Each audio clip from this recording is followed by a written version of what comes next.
Welcome to our commission meeting tonight. If this is your first time joining us, I'll kind of walk you through the agenda, but we always start our commission meetings after the call to order with a moment of silence before the Pledge of Allegiance. So if you would please join me in standing for a moment of silence, I'd appreciate that.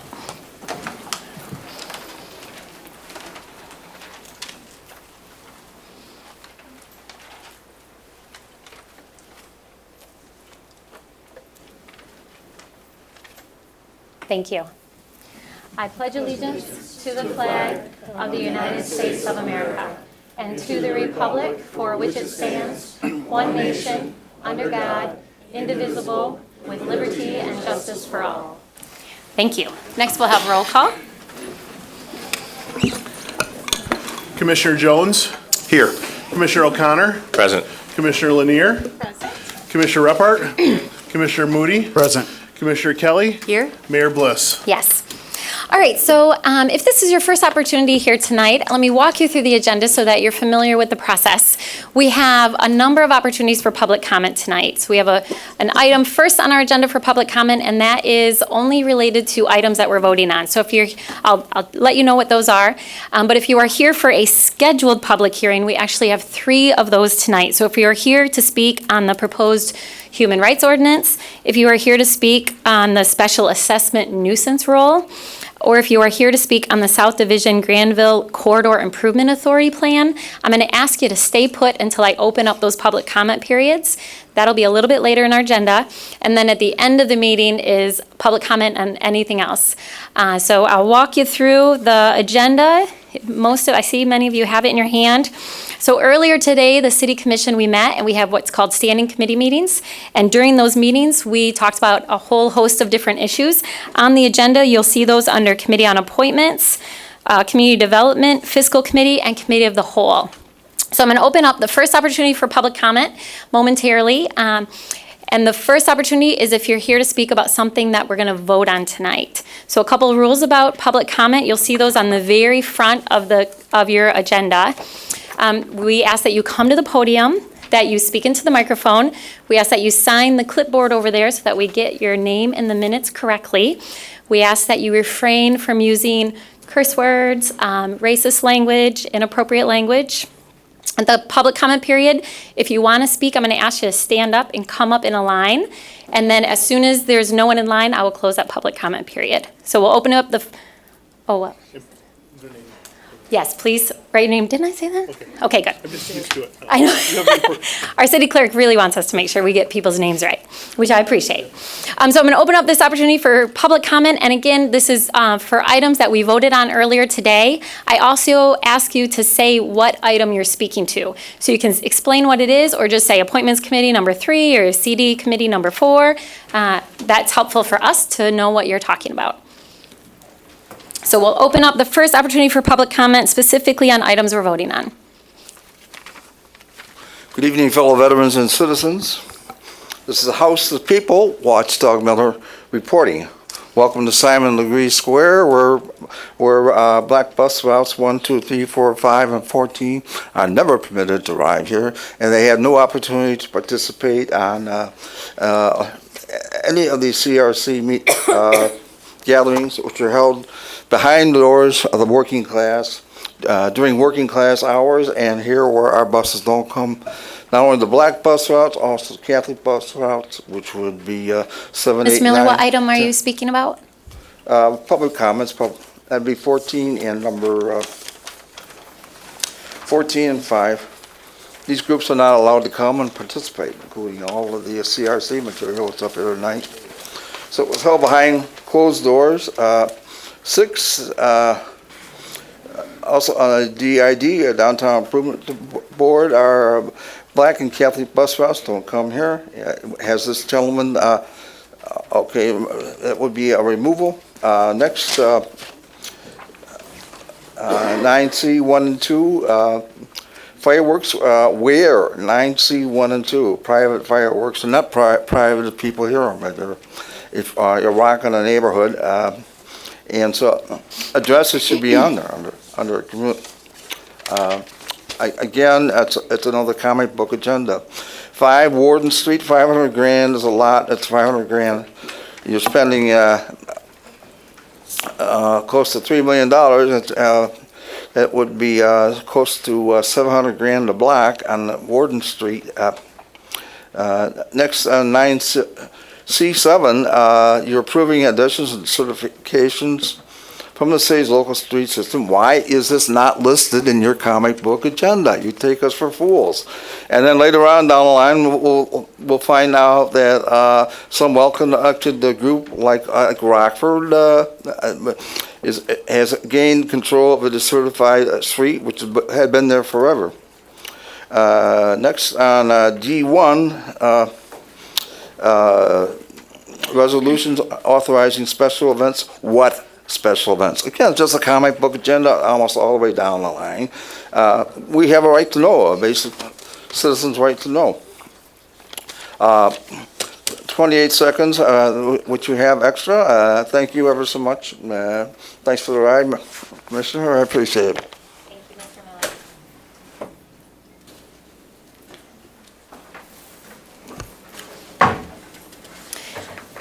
Thank you, City Clerk. So I've asked the City Clerk to put a chair over here by this table, and I'm going to reserve that chair for anyone who is in line that needs to sit down in case they're having trouble standing.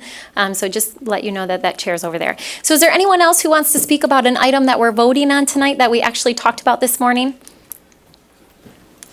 All right, seeing none, I'm going to close that opportunity for public comment, and it'll take us to approval of our minutes. No, I don't think so. So approval of our minutes.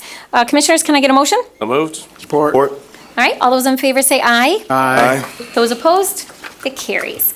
Next, that will take us to petitions and communications. Just a couple. Communication from Thomas Vanderplug regarding the resignation from the Police and Fire Retirement System Board of Trustees. That is referred to our Committee on Appointments. Communication from Melinda Yasasi regarding their resignation from the Civil Service Board. That is referred to Committee on Appointments. Communication received from Mary Beth Noodleman expressing support for the proposed human rights ordinance. That is received and filed. Communication received from Bart Sumner expressing support for the proposed human rights ordinance. That's received and filed. Communication received from Frank Kuzma expressing opposition to the proposed human rights ordinance. That is received and filed. Communication from Downtown Improvement District Board regarding the removal of Darren McKnight from the Downtown Improvement District Board. That's referred to Committee on Appointments. Communication received from Eric Mellon expressing concerns regarding the proposed human rights ordinance. That's received and filed. Communication received from Jen Franson expressing concerns for the proposed human rights ordinance. That is received and filed. And then we received communications. Communications, 7 of them received expressing opposition to the proposed human rights ordinance. That's received and filed. And communications, 6 of them received expressing supports for the proposed human rights ordinance. And those are also received and filed. All right, next that will take us to reports of city officers, and we have 3 items before us tonight. The first one is a comptroller's report for the period of March 28, 2019 through April 10, 2019 in the amount of $19,830,084.43. That is received and filed. Treasurer's report for the period of March 23, 2019 through April 9, 2019. That is received and filed. And the city clerk submitted 3 reports from the Election Commission appointing election precinct inspectors, designated receiving team members, and designated absent voter counting board members for the May 7, 2019 special election. Thank you, and that is also received and filed. All right, next, that will take us to our consent agenda, and these are items that we talked about earlier today in one of our standing committee meetings where there was a vote and where the vote was unanimous. So tonight, with one voice vote, we will adopt those items. So Commissioners, can I get a motion for the consent agenda? Moved. Support. All right, Commissioners, any comments? We had a lengthy day today. All right, all those in favor say aye. Aye. Those opposed? It carries. All right, that will take us to our ordinances to be adopted. We have 2 ordinances before us tonight. The first ordinance is amending Section 1 of the Budget Ordinance 2018-35 for fiscal year 2019, Amendment Number 15. So moved. Support. All right, Commissioner O'Connor, you want to tell us about this? Yeah, this is just some modifications. Information Technology Department is just moving some money around to cover a number of expenses that were incurred. Excited to announce that our public library received a grant for 3 years for a Michigan Department of Education grant. Our community's children is spending some money to deal with some storage of data and the ability to track students as they move through the college years. The DDA is refunding some bonds, and then we did receive 2 deposits for 2 projects with the city, one at 10 Ionia and one at 444 Wealthy Street. Great.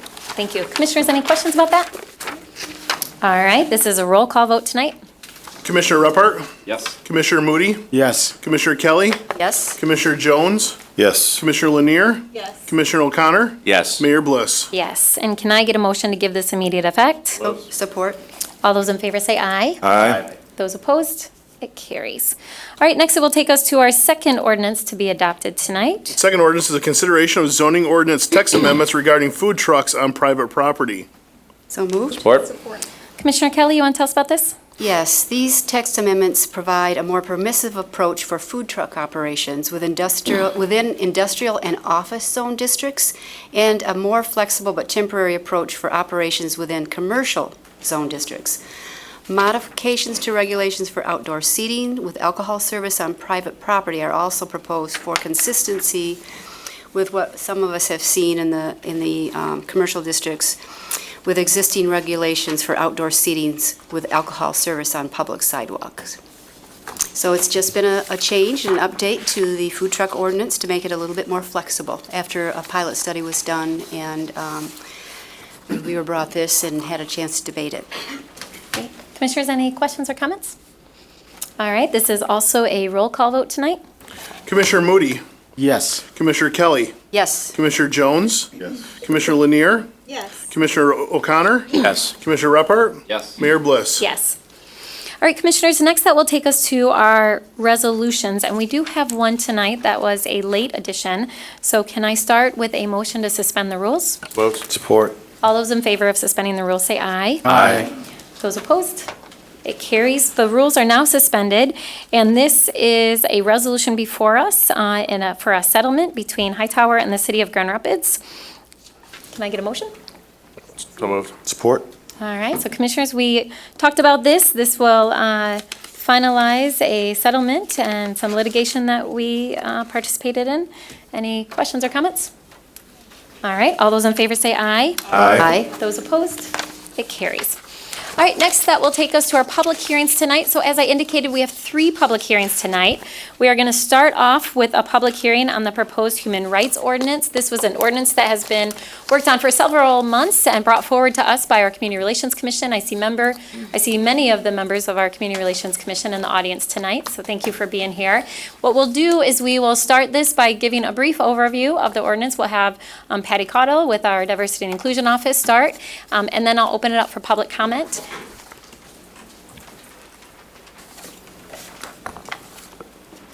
Thank you, Mayor, City Manager, Commissioners.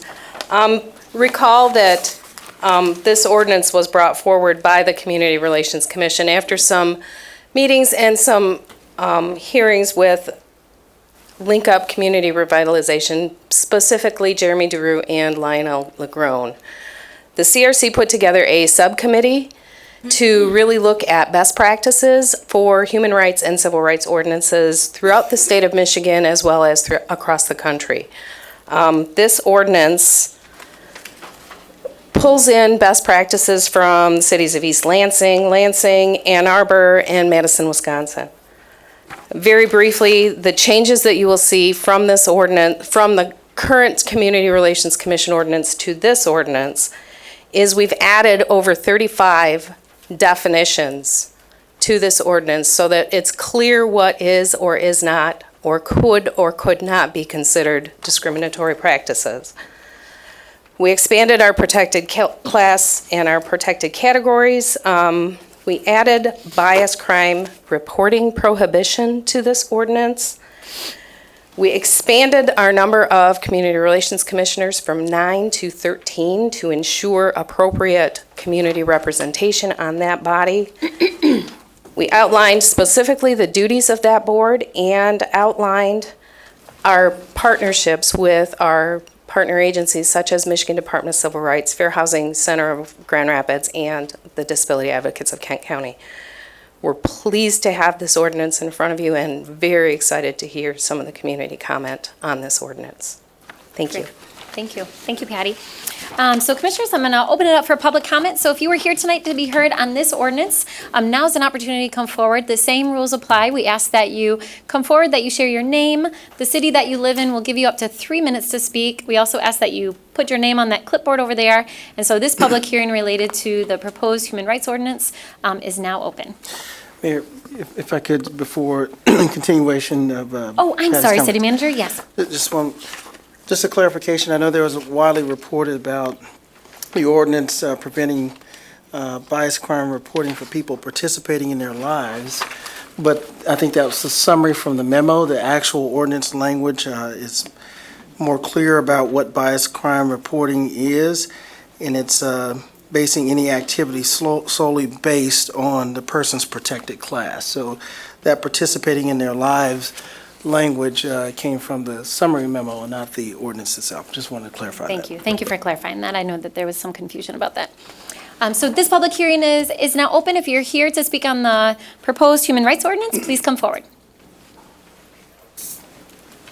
Hi, welcome. Hello, Mayor and Manager and all the commissioners. My name is Wanda Hall, and I'm here to speak on the human rights ordinance that has been proposed.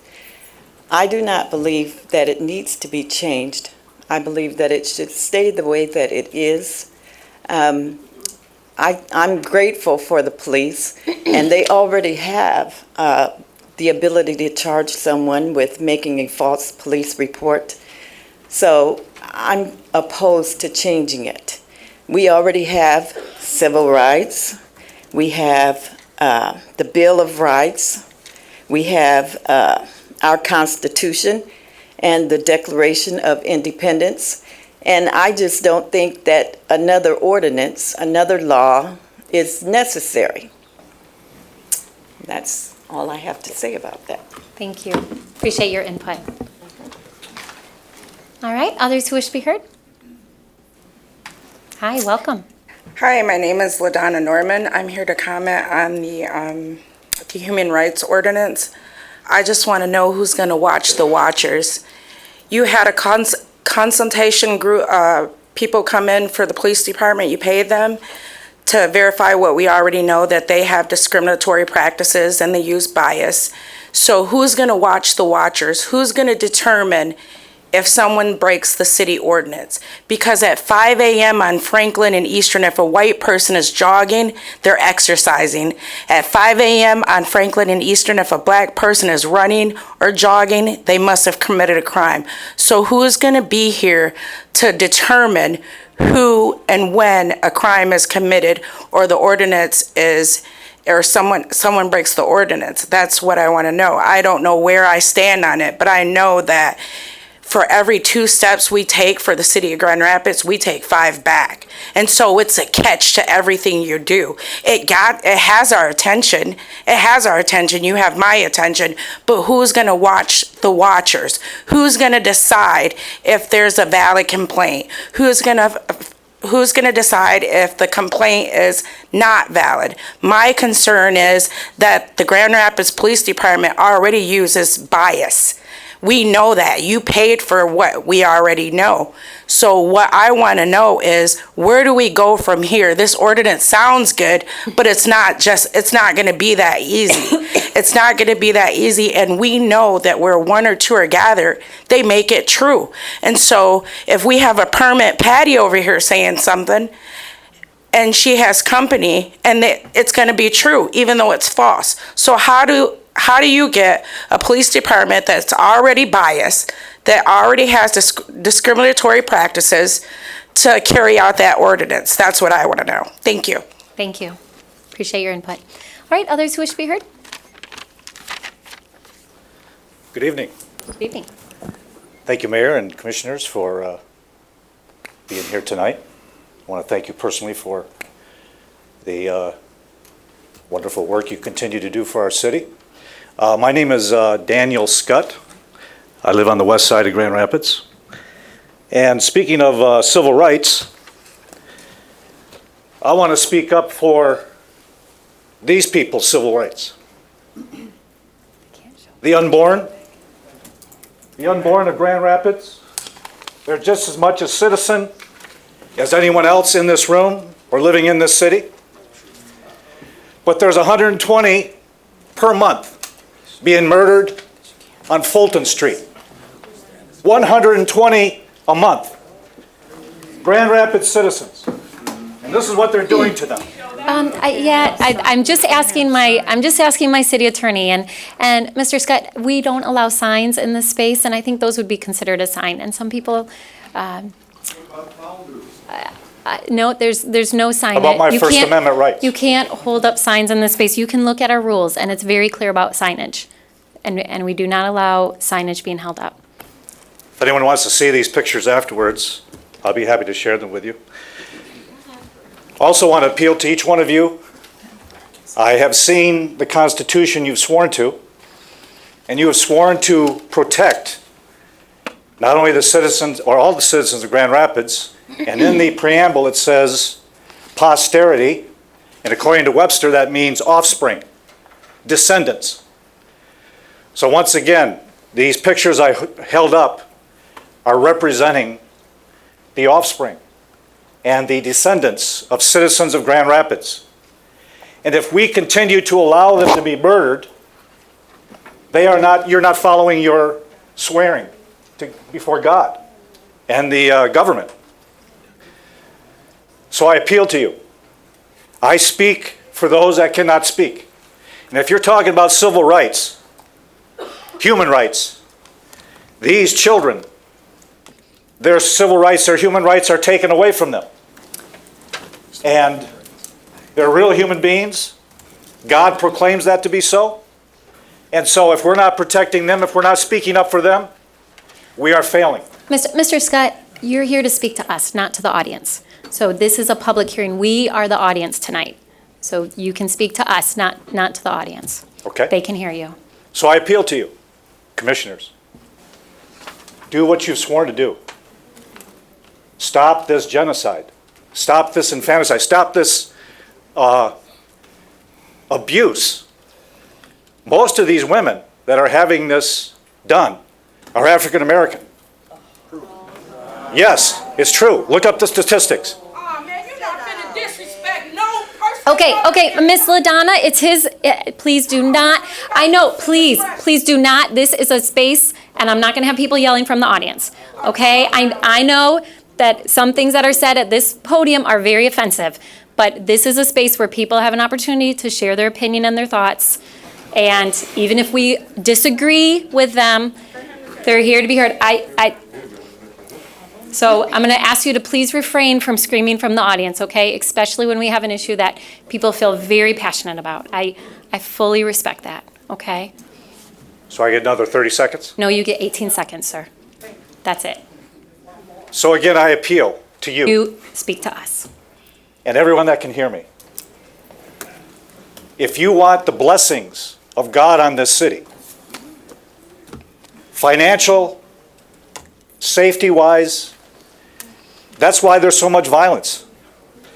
Sir, your time is up. It's because- It's up. Your time is up. Can All I right, give each others- commissioner a packet? Sure. You can leave them with the city clerk. You can hand them to me and I'll pass them out. All right? Thank you. All right, others who wish to be heard. Hello, Jeremy Giroux, Third Ward resident, Executive Director of Link Up. Just wanted to come and express the support and appreciation for willing to move forward on this ordinance and hold this hearing and take a vote on it. Mr. Drew, hold on a second. I'm going to ask, so can we respect the person that is speaking? Thank you. Okay, thanks. So in Grand Rapids, we know that we have an issue with racism and racial discrimination that's going on. Some time ago, we've had a lot of conversations. We started this process of looking at what structures do we have in place in Grand Rapids to help prevent this from happening and making sure that we are doing everything we can as a city in order to prevent discrimination from continuing. And the ordinance that is coming before you is a result of a lot of conversations, community meetings, and work of the Community Relations Commission, as well as Lionel, as well as a lot of other input that has been received to try to strengthen and ensure that we are doing everything everything we can to ensure that Grand Rapids is a place where all people can thrive, all people can prosper, and all people can live and enjoy the benefits of the city. And so I encourage you to support this ordinance and to move forward with it and ensuring that we can continue to be a place where we are doing everything we can to address the issues that we do have. Again, I don't believe that there's any silver bullet that solves all of our problems, but we should be doing everything we can to address structurally the gaps that we have in our system, and this ordinance does go to do that. So thank you. Thank you. Thank you, Mr. Drew. All right, others who wish to be heard? Hi, welcome. Hello, my name is Teresa Phillips. I am a resident of the 49507 zip code. I ask you to please support this, and because I am a lifetime resident and we need this. Thank you. Thank you. Thank you, Ms. Phillips. All right, others who wish to be heard again, and this is on the proposed human rights ordinance.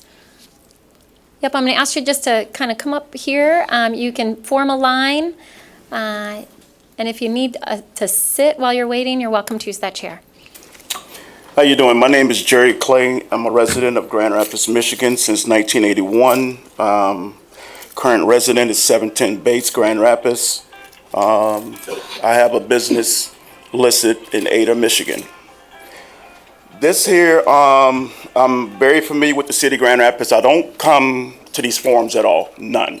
But I was encouraged to come here to speak by several members of Facebook, Twitter, phone calls. My phone is still going off, can't shut off, to speak on what's going on here.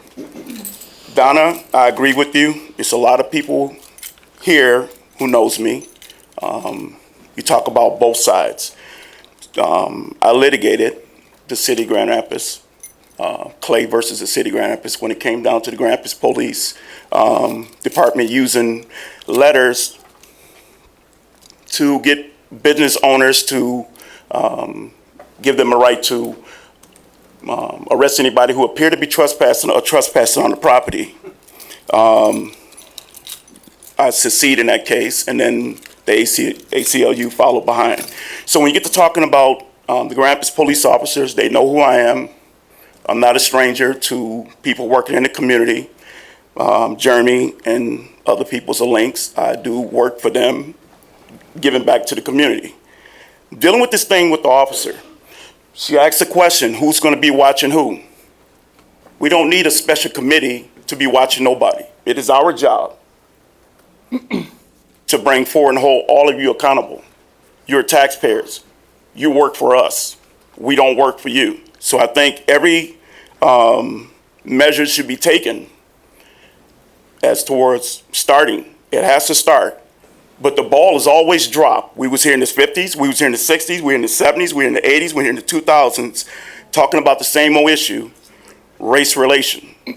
We can put all the laws on the books all you want, but if you don't want to step out of your comfort zone to, as humans, not laws, but human, guns don't kill people, people do. Same thing. Me personally, I live, like I said, my business in Ada, I have a home in Ada. And had 35 police calls on me just by me living in Ada.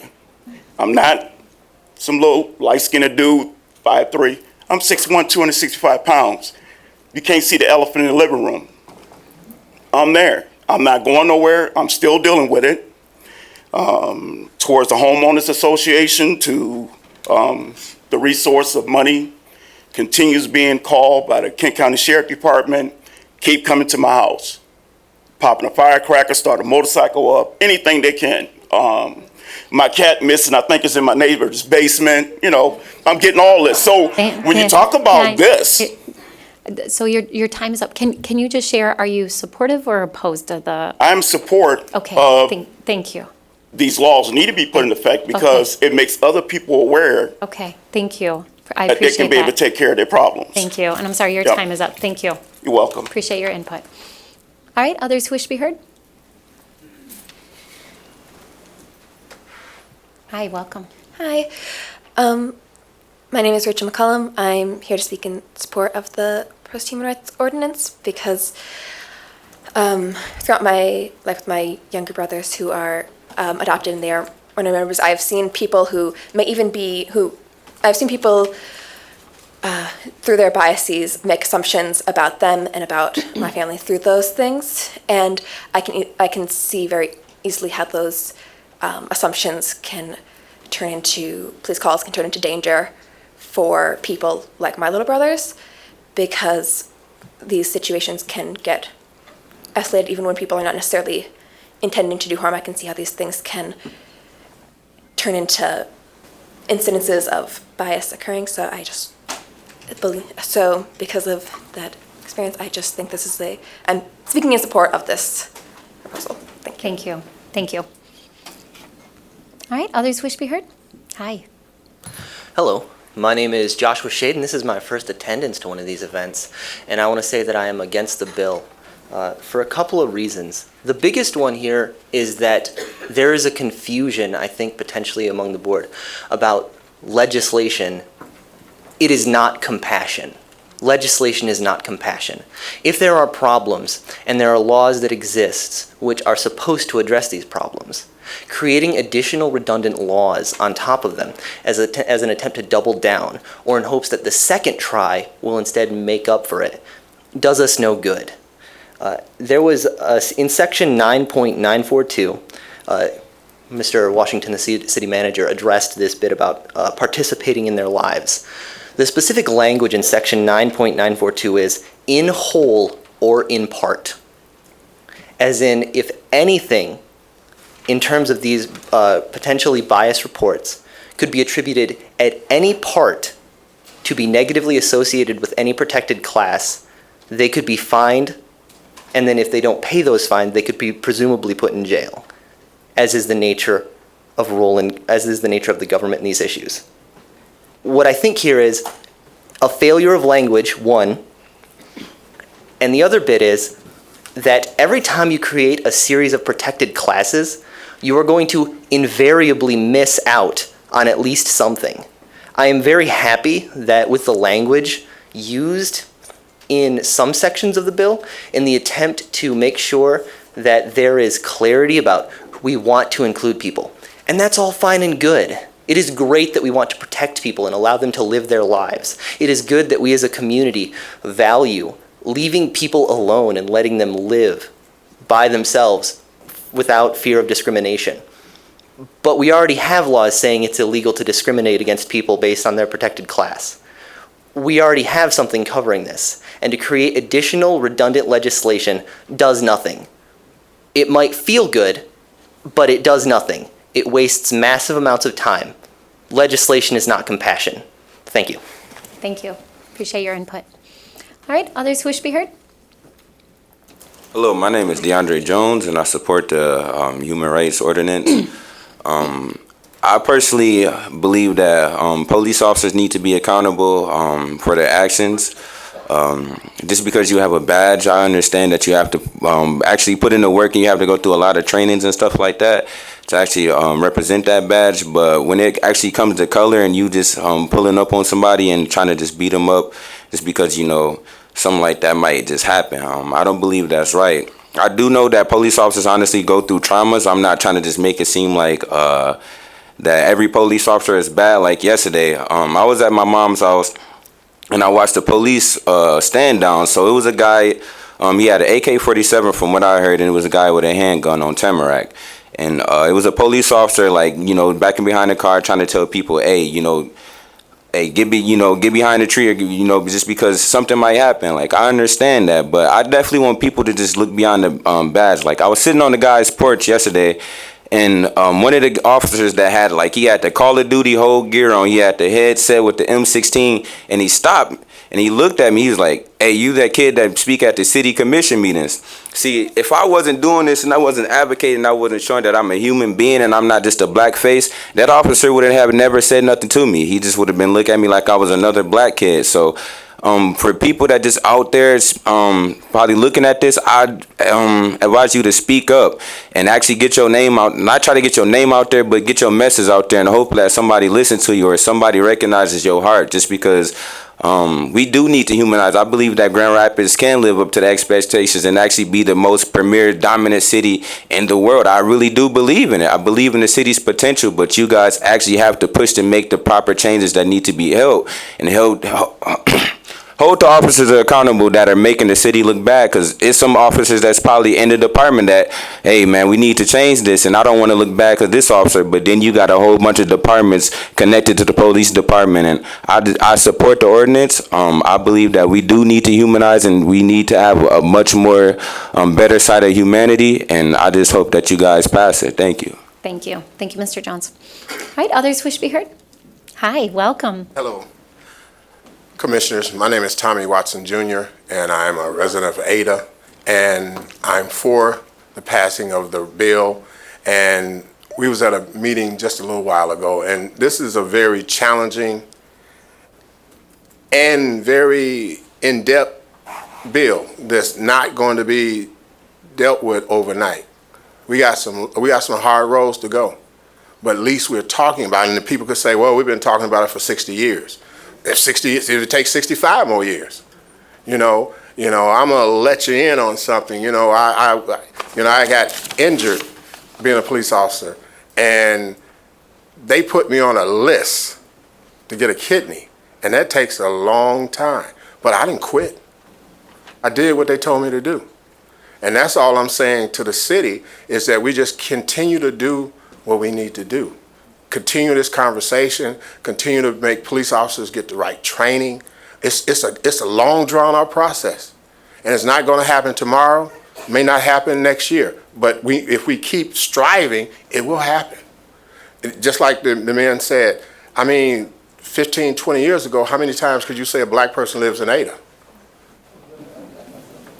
Thank you. Thank you, Mr. Watson. All right, others wish to be heard? Hi, welcome. Hi, my name is Tamika Douglas, and I am in the 3rd Ward. I am in support of the human rights ordinance. They say that human rights is the basic rights and freedoms to which all humans are entitled to. So the last time that ordinance was looked at was 1954. After that, we had the Civil Rights Ordinance in 1968. So it's about time that we look at these things and refresh these things, because a lot of things are happening in our community that shouldn't be happening because we're not feeling like humans. We are being dehumanized, whether we are disabled, we are straight, gay, lesbian, black, white. We are being dehumanized, and we need to come together as a community, and I believe this ordinance is the start. Do I think it will fix things? No, it will not. I don't think it will automatically fix everything. However, it is the start of a new beginning. We have to not only hold you all accountable, but we have to start holding ourselves accountable as well. When we are violated, we need to get out there and start making these reports. They can't do anything about it if we don't make the report. There's a lot of things that's already on the books for us to feel like we are human. No, should we have to go through this? No, we shouldn't. But we have been doing this, as he said, for years already. So as all of us, we need to be in support of this for each other to make each other feel like we are humans, and so we can start being together. Thank you. Thank you. Thank you, Ms. Douglas. All right, others who wish to be heard? Hello, my name is Cornell Clark. I support the human rights, and that's all pretty much I want to say. Thank you, Mr. Clark.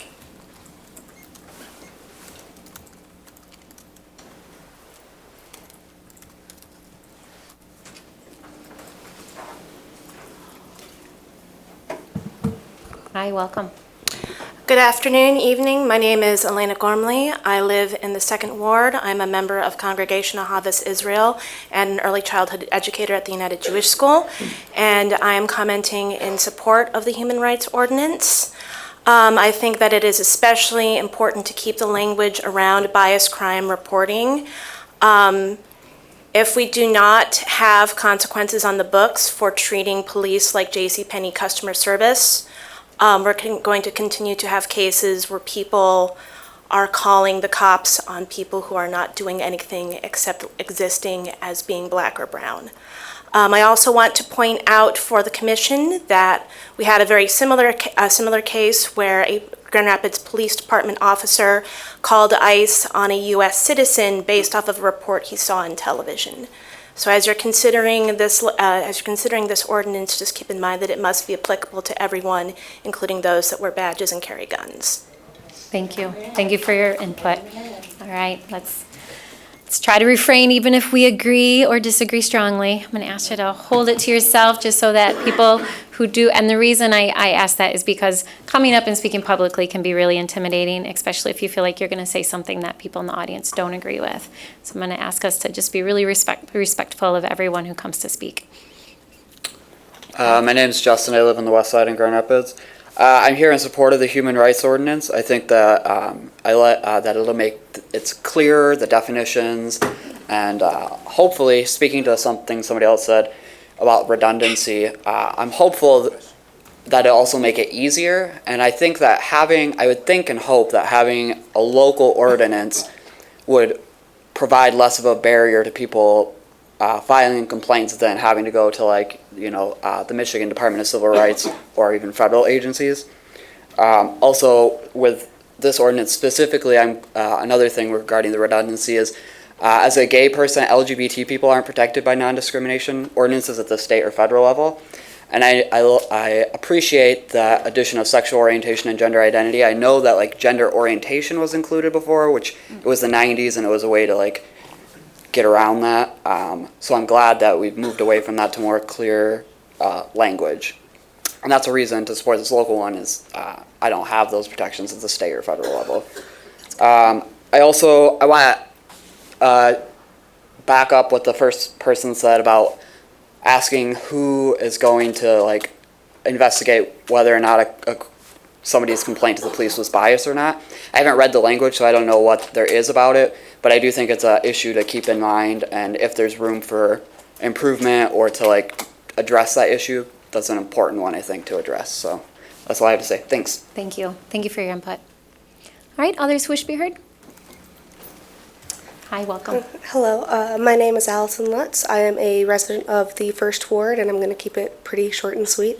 I strongly support the Human Rights Ordinance. I think that, echoing what Justin and a couple other people have said, it's really a good first step.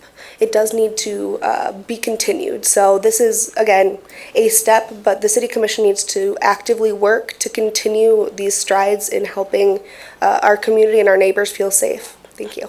Thank you. Thank you, Ms. Lutz. All right, others wish to be heard?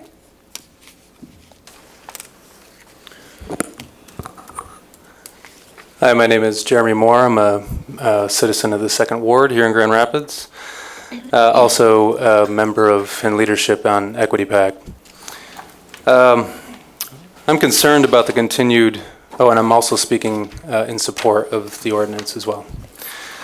I am concerned about the continued problematic interactions between the police and the community, as evidenced by the recent illegal referral of a documented U.S. citizen to ICE, footage emerging monthly on unnecessary use of force with members of the Black and Brown community, and defensiveness on the part of police unions.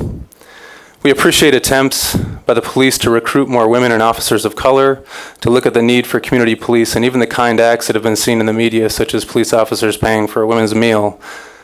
But the rift that we see in between the community and the institution of policing, the rift is between the community and the institution of policing, and it will not be solved by individual acts of kindness or community programming alone, or even this human rights ordinance. Grand Rapids, like most cities, has seen declining crime for decades. This decline has little to do with how many police we have. We know this because these declines have happened despite having less police than we used to. The recent deployment study showed that we don't need any more police. It is gracious that our city manager has allowed for more community police officers, and I hope in return the police will listen to the community's concern and support the growing demand for civilian oversight of the police department. We need this now. I think if the police were open to it, not only would we see the outcomes in the community that we all want to see, but the police would actually have an easier job as well. I hope that we will see opportunities continue to emerge and be supported in the new budget and in the new union contract for police oversight, for civilian oversight over police. Thank you. Thank you, Mr. Moore. All right, others who wish to be heard? Yes, good Hi, evening. welcome. Thank you.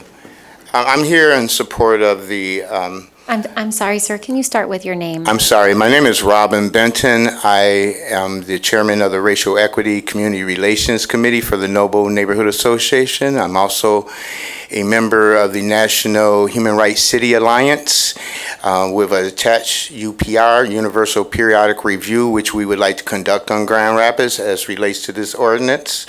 I'm here to speak to the ordinance under the framework of human rights. This ordinance was originally, as I know the history of it, submitted as a civil rights ordinance, and our partner and I addressed this at a town meeting to deal with the issue of human rights as being more inclusive, and so the name was changed. Our concern, my concern today, is that this, rather than being a barbecue Becky ordinance, be a true human rights ordinance, and then Grand Rapids moves towards becoming one of the human rights cities in the United States. And also that it's a mere declaration of human rights that could be accepted by this city to become a human rights city.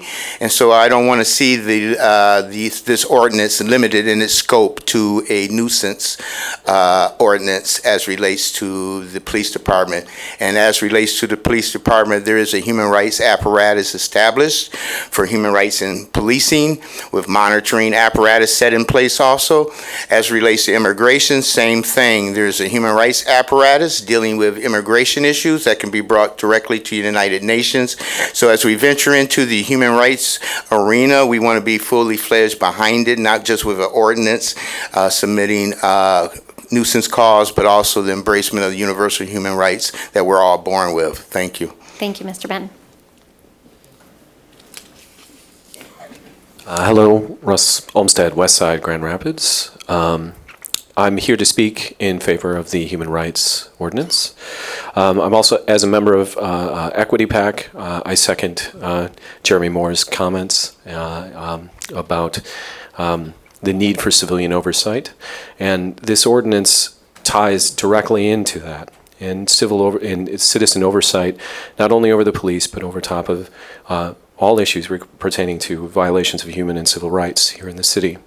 And to remind again, as you've laid out in strategic plans moving forward, that the first thing on there to look to the future is accountability, and that this ordinance plays a huge part in accountability for citizens to be at the table, to be able to have oversight over what's happening in their communities, how they are affected in their communities. And the redundancy aspect that was brought up over earlier, I truly don't think it applies to this because this is a localized issue. This is an issue that we have as a community, as a city, and here with racialized outcomes, with racial bias, with all sorts of problems that go back decades and decades. Because of that, we need to have a localized ordinance that we can hold each other accountable to. We have to have that. We can't submit it and wait for the state because it's political. It's going to move back and forth. Same thing it is federal level. If we're at local level, we can hold each other accountable to these ordinances. We can hold each other accountable to what we believe in and what we're supposed to be, striving to be as a community. That's why it's so important that we do this at a local level. So again, thank you. Thank you. Thank you, Mr. Olmsted. All right, others who wish to be heard? Hi, welcome. Welcome. My name is Perry Collier, and I'm from the 49507 area code, and I support this ordinance. Besides supporting the ordinance, I urge you to have the police go over some type of training to be able to deal with the mentally ill that's out here, because I stand in the gap not only for my son, for the gap of those who have children who have mental illnesses that's not actually obvious. To be more specific, my son has a mental illness of schizophrenia, and it's detected by none of the police actually, but if they really pay close attention to his character, the way he is, they would be able to tell that he has some type of mental illness. If you know anything about mental illness, it goes into the fact of the brain of individuals when they talk to themselves. They actually not talking to the person per se in front of them. They're talking to an imaginary friend. If you have seen the movie Imaginary Mind, it's based on a true story, which my son suffers from that. And I urge you to have the cops go over some type of training to be able to detect this, for it would no longer be able to be so harassing children with mental illnesses. Thank you. Thank you, Mr. Collier. All right, others who wish to be heard? Hi. Hi, My name welcome. is Lisa Wood. I'm from the west side. I've never done this before, and I apologize for the sunglasses. I'm having an eye issue, but That's I'm okay. here to It's speak. bright in here anyway. Yeah. I'm here to speak in favor of the ordinance, and part of me, I heard on Michigan Public Radio today about this meeting and about the ordinance, and I am appalled that I live in a city I grew up in that has to have an ordinance to tell people not to call the police on people because of the color of their skin. I have biracial grandchildren, and that's why I had to be here tonight, because I couldn't not stand up, because I refuse to let them grow up in that kind of world. And I just want to say, please, it's time. It shouldn't have to happen, but let's do it. Thank you, Ms. Wood. All right, others who wish to be heard? Hi, welcome. My name is Sam Snelling. I live in Grand Rapids. In regards to the new human rights ordinance, I am pleased that our community finds value in the pursuit of fairness for everyone, and I'm glad that we value the notion that people deserve to live their lives peacefully. I find the necessary exemptions the ordinance mentions to be very well thought out, and I applaud the pursuit of precision and definitions. It is nonetheless the case that when someone makes a call to the police, their concerns need to be addressed. All claims, all emergency calls must be taken at face value, and I worry that the ordinances like these place a layer of unfair skepticism between the caller and the concern. If it is the case that someone is making false police reports, then we should penalize them to the fullest extent of the law. It is already the case that false police reports are illegal, and it is already the case that false police reports aren't being punished throughout the country. Creating additional legislation to double down on a rule that isn't even being enforced is a waste of time and resources. Furthermore, the nature of discriminatory emergency call statute is that it requires an interpretation of intent. If you're not mind readers, and the law should not be written to cover intent. Enforce the laws that we already have, and the biased crime reporting as it exists is only a bureaucratic redundancy. It is a waste of time and it is a waste of money, and please do not vote this particular aspect into law. Thank you. Thank you. Thank you for your input. All right, others who wish to be heard? Hi, welcome. Thank you. My name is Shelby Garbini, and I live in the 3rd Ward of Grand Rapids, and I'm here to speak in support of the human rights ordinance. I think that at this point in time, it's crucial. I like that the ordinance holds the community accountable. I'm not trying to diminish the concerns of police and community relations, but at some point we also need to address the community itself and the biases that we hold. And I think that this ordinance does a good job of simply having us check our own biases before making a call to the police. As someone of privilege, I don't have to worry about someone calling the police on me for living my own life. But I know that my neighbors don't have that privilege. And this is a way to help make that a little bit better. So, thank you. Thank you, Shelby. All right, others who wish to be heard? Hi, welcome. Hello, my name's Rodney Robinson, and I've lived in Grand Rapids. I work in Grand Rapids. I currently live in Grand Rapids Township, and I am in total support of this ordinance because I think that as a city, we've come a long way, but we still have a long ways to go. I think as we recognize that we have more capacity and more capability to do a better job, that we should seize the opportunities to do that.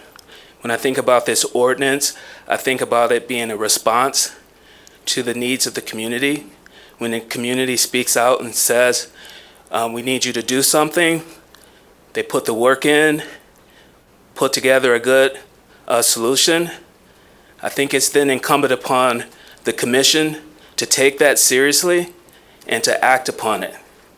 I think if we don't do that, it says a lot about you as a commission, and it says a lot about what you think about this community that you're supposed to be serving.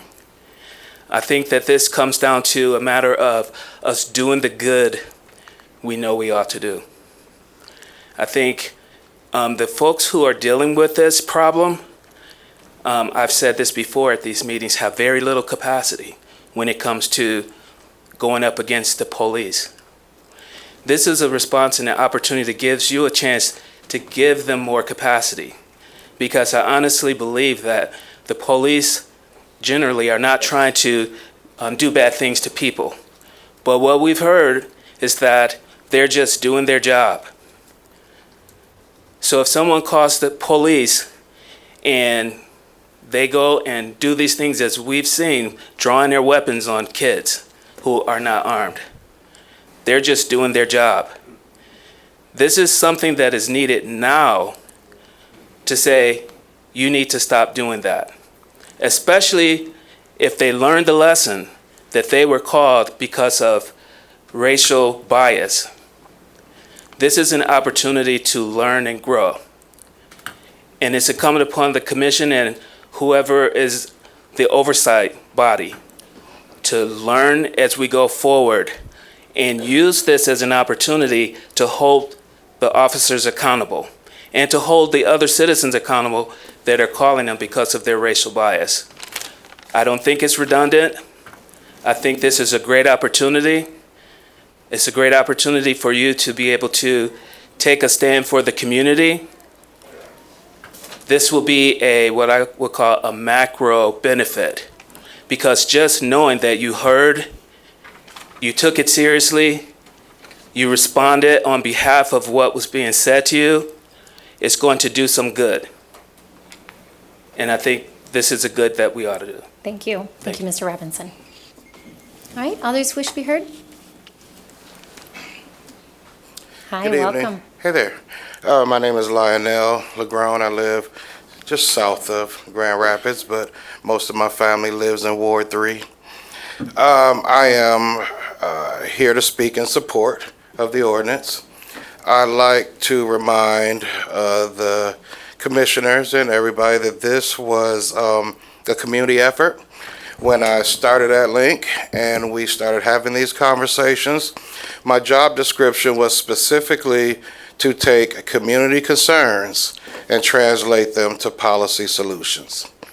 And that's what we've done here. We've taken a community concern and we are this close to actually translating it into a policy solution. To say that this ordinance is unnecessary would be to discredit the thoughts and the emotions and the experiences of hundreds of residents who actually spoke into the ordinance and the process. With regard to this notion of redundancy, I'd like to remind you that the concept of amending a law, amending an ordinance, is a common one in 1866.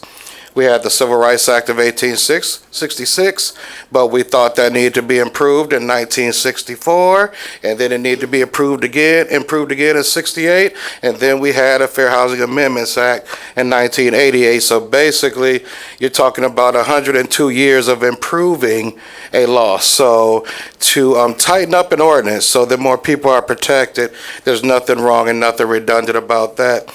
I just want to thank the commission, the city commission, the human relations commission, I'm sorry, Tommy, whatever, the community relations commission, Patty, Anita, and everybody that actually went into this and really helped move this forward. And I just really feel good that a group of people could come together, tell the city what's wrong, and you guys really work together to fix it. So I just want to say thank you. Thank you. Thank you, Mr. LeCrown. All right, others wish to be heard? Hi, welcome. Hello, everyone. My name is Eleanor Moreno. I live in the First Ward in the Roosevelt Park neighborhood. I wasn't planning on talking, and I really don't like talking, so wish me luck. I was sitting in the back and thinking of all my brothers and sisters and neighbors in the Roosevelt Park neighborhood, and they're not here. So I'm here in solidarity for them. I'm all for it, so hopefully, excuse me, you all say yes to this, but this is only part one. So I echo what Robin, my friend Robin said on what are we going to do next after this, because this hopefully will be a small win. So please keep that in mind. Thank you. Thank you. Thank you for your input. All right, others who wish to be heard?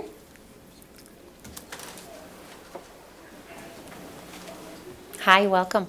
I'm Reverend Doug Van Doren, resident of Third Ward. I'm speaking in favor of the ordinance. Dealt with this city for a very long time and very much appreciate the work that's gone into this ordinance, the need for it. The definitions are very helpful, the update's very helpful, particularly the inclusion of additional folks in protected class, trans people in particular. These protections are needed. I think it's especially appropriate that the city, residents of the city have some accountability in this as well. No, it certainly on its own will not deal with the issues, but we all know that implicit bias is a many-headed monster, and that so all the solutions that we can find, we need to take advantage of, and so I particularly appreciate the work that's gone into this, the update, and I would certainly urge its passage. Thank you. Thank you, Mr. Van Doren. All right, others who wish to be heard? What's Doug Miller Rising?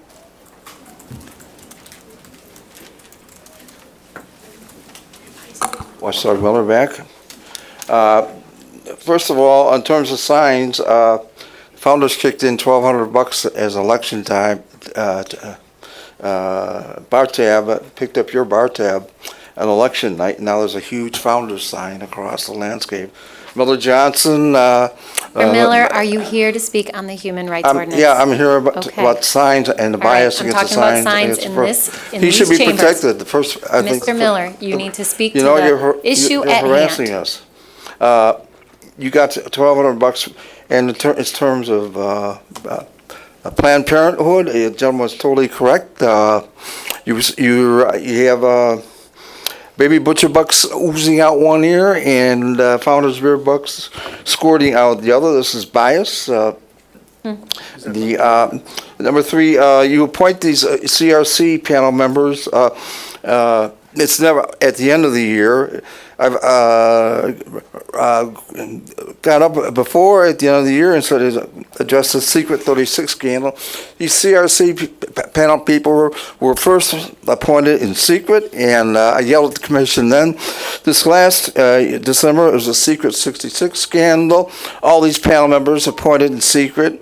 They're making these rules behind our backs, behind the backs of the working class, and our bus routes don't come here. Black 1, 2, 3, 4, 5, and 14. And where's the jury read the rules of this city? You know, these liberal simpletons never get up and say black bus routes deserve to come right here, so they can testify and participate in government. Same with Catholic bus routes, 7, 8, 9, 10, 12, 14, 15, 16. Not here. Buried beneath your faggot-infested Founders Brewing, and this is discrimination. Next, in terms of how they met, they don't include veterans. Why aren't veterans a protected class? Okay, you know, we were at one time in my generation, we were down to 5% of guys who served more than 2 years, and it shows a clear homo-coddling bias to exclude us, the veterans, and put in all the LGBT people who are protected. So, I mean, the whole thing was suspicious, the whole process, and these members panel members were reappointed. This last time in late December in a secret that was never appeared on the agenda, never appeared even in the minutes. I had a FOI, Ms. Kelly, I had a FOI the names of the people who landed on the CRC. So they have no credibility whatsoever. Many thanks. Your time. Others wish to be heard? My name is Jeremiah Bannister, and I'm from the Third Ward. I have qualified support for this, but I do have questions. And so I don't want anything I say to be giving the indication that I don't support the objective. As someone in an interracial marriage with a mother-in-law, first gen from Korea, it's something that I've heard stories about that have broken my heart. My wife being called terrible names that I would not repeat here, be inappropriate, told to go back to her country. So these are things that I've learned secondhand through the one I love the most. So again, it's not anything I say to give the impression that I don't support it, but I have questions. Number one, I'm concerned about, and maybe it's the media, it's possible, I'm a journalist, I know how this operates, but that sometimes we base our ideas off the obvious. Most people do not desire or even like bias or prejudice or anything of that nature, and in the news, they gave examples that were quite obvious. Examples of parties that were called on, and turns out it wasn't a fight at all, it was a birthday party. That's a good example, but there might be other ones like loud music, where you could report somebody for loud music and they turn the music down by the time the police get there. It would be difficult to figure out who's telling the truth in that particular situation. Domestic issues would be the same. You may have a family next door, and for different reasons, one of the spouses may have a difficult time being forthright with the police about what was going on, and the neighbor may have in fact heard something and been rightly worried. And I hate bringing this up, but I must. You have situations like on August 24th, 2018 with MLive, the article ran, "Children made up story about white man urinating on black child." That happened. What would be the situation? How would that be handled in light of this? If an accusation is made in the reverse, I know it's rare. I know it's complex, but that's the point. I also wonder about what standard would be used. How do we distinguish between disagreement and discrimination? If there's scientific tests for bias, anyone who knows The Amazing Atheist on YouTube and the accusations that he's been rightly had thrown at him, he posted his implicit bias test, scientifically put together, and he passed with flying colors, but I doubt many people familiar in support of this, if they were familiar with his positions, that they would agree with that. So I'm wondering, and lastly, 2,000 years of legal tradition, I'm wondering how this doesn't put the person in the place of having to do the impossible by proving a negative. I think that's a really difficult thing. So better minds are at it than mine. Thank you. Thank you, Mr. Bannister. Appreciate that. Good evening. Hi, welcome. Hi, my name is Dan Taylor. I live in the First Ward. First time I've ever spoke about anything. I just wanted to say that overall I am in support of the objective, like Mr. Bannister had just said. But I am a little bit concerned about calling the police if a person is doing in good faith, and the potential misinterpretation that might be something that might be misconstrued by the person who is taking the call or by the officer. For example, like using operative language to describe someone. And we're talking about several protected classes here. It's not just about race. Even something like gender or weight. There are many things. So my question is that how is a person who makes a call, who thinks that maybe there is a crime being committed, who describes something, to try to describe the person? Is he white? Is he black? Is he skinny? Is he tall? There are a lot of things that make up a person. So my concern comes from is, if the police are called, they investigate something, turns out to be nothing. Is it now just going to turn into a thing where, they're just not going to go back to the person who called and say, well, it looks like you wasted my time. The person who took the call said in my dispatch here that, you described them as a fat female or something like that. And so what I'm worried about is that it's just going to, come back to the person. It's going to prevent people from making, calls to the police who they think that something's going wrong. So from the respect that there is, as other people have said about redundancy, I almost feel like while I think that this is a very good intention, and I don't think that people should be called, that police should be called when there is bias, I think that if the incident does not rise to the level of the state laws that we already have in place against 911, making calls that just that's wasting the police's time, that, there's really nothing going on, then I don't see how that we should make this stick. However, if a person is being charged with misuse of 911 services or forever, I would be in support of this ordinance if we could prove that there was bias intent based on a protected class. So with that said, that's really all that I have to say. Otherwise, I am in support of expanding the classes that I've already, with this ordinance, as I understand, that it's going to do a lot more than, just potentially make it a crime for people who call the police. So that's all I have to say. Thank you. Thank you, Mr. Taylor. All right, others who wish to be heard? Hi, welcome. Hi, my name is Stephanie Rosales. I'm a Grand Rapids resident. I live in the 3rd Ward. I'm just speaking in support of the ordinance. I think anyone who has specifically around the biases around calling the police, anyone who's actually experienced being called, if you have lived experience and you have police officers coming to you or interacting in your life in a way that is surprising because you've been doing nothing, I think that seeing some accountability measures and seeing some legislation to try and take steps to help put protections in place for people who are experiencing that is crucial. And I actually was just sad to see that it was so short.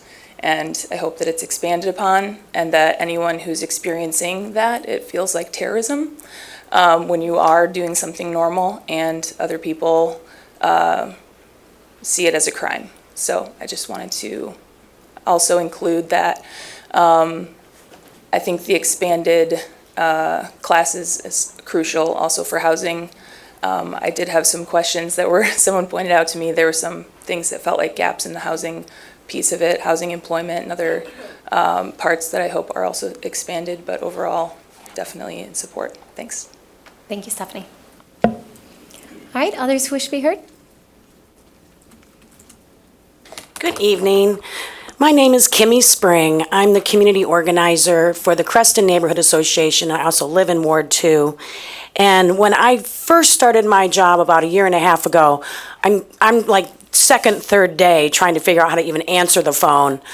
I pick up the phone and someone says, I have to report a complaint. There's 2 black kids riding their bikes down my street. I had no idea how to respond. I was completely flummoxed. I managed to say something along the lines of, well, anyone's allowed to ride down public streets and walk down public sidewalks, and left it at that. But then I went to my colleague and I'm like, okay, what are we going to do about this? We have 27,000 neighbors. We are the largest neighborhood association in Grand Rapids, and we need to take this head on. And so we did a lot of retooling. We did a lot of community engagement work. We turned what used to be called the Neighborhood Watch Program into the Welcoming and Safety Committee, and have gotten a lot of support from our neighbors for that. We specifically got away from that because the guy that murdered Trayvon Martin in Florida was part of the Neighborhood Watch Program there, and we didn't want to have any of those associations. We changed our block captains to block connectors, and everything we're trying to do to bring people together instead of all the divisiveness that has been going on, especially on the national level. So I'm really hoping that the city passes this human rights ordinance, doing what you can to help support this kind of work and bring the community together. And also, thanks for the little bit of funding for our community's children. That data collection piece was tough, and that'll make the program even stronger. Thank you. Awesome. Thank you, Ms. Spring, and thank you for your work. Hi, welcome. My name is Taylor Musil, and I live on the southeast side of Grand Rapids. And so I'm speaking today on behalf of Grand Rapids Homes for All, a group dedicated to organizing community residents to collectively engage in housing, neighborhood, and development decisions to ensure that all GR residents can equitably access quality, affordable housing. And we are in support of the newly proposed human rights ordinance. We want to see Grand Rapids as a place where all people can live and work without fear of discrimination. At this time in our nation's history, when defending human rights at the state and national levels has become a low priority, we believe it's urgent that the leaders of Grand Rapids clearly state their intentions to enforce civil rights laws in our city, and enacting a new human rights ordinance for Grand Rapids would ensure that our residents are protected from human rights violations regardless of the efforts of the state and federal levels to weaken human rights protections. We believe that each of you recognize the validity of the principles of freedom and equality of opportunity, and as such, you understand the importance of establishing an equitable discrimination complaint intake procedure, a clear codified investigative protocol, and real avenues for remedies for those victimized by illegal discrimination in our city. A new human rights ordinance would initiate these necessary elements, creating a clear pathway for resolution of human rights violations and offering clarifying guidance that should be preserved in the municipal code of ordinances. We see housing as an equity issue that has implications for every other aspect of life. We need this ordinance because it would expand protected classes and provide stronger enforcement and penalties for violations of current ordinances. Two examples related to housing include penalties for landlords that deny housing to people based on source of income or family makeup, and the new ordinance would ensure enforcement to deter landlords from further discrimination and would provide restitution for those denied access to housing. We thank you for your leadership, and we hope to see this ordinance pass. And remembering the words of Dr. Martin Luther King, our lives begin to end the day we become silent about things that matter. Thank you on behalf of Grand Rapids Homes for All. Thank you, Ms. Musil. All right, others who wish to be heard? Good evening. My name is Mario Leone. I'm from Grand Rapids. I don't like public speaking, so I'll keep this really short. If the fact that this gentleman is allowed and feels justified week after week to spit out racist rhetoric standing right up here and use words like faggot in public doesn't tell you that we need this, I don't know what will. That's all I got to say. Thank you, Mario. Thank you. Mr. Miller, stop. Do not yell in this chambers. Hi, welcome. Hi, my name is Annika Razy. I live here in Grand Rapids, and I am in support, and I just have one question. If it doesn't happen now, when will it? Thank you. Thank you for your input. Others who wish to be heard? Hello, my name is Stella Luna Putman, and I live in Ward 2.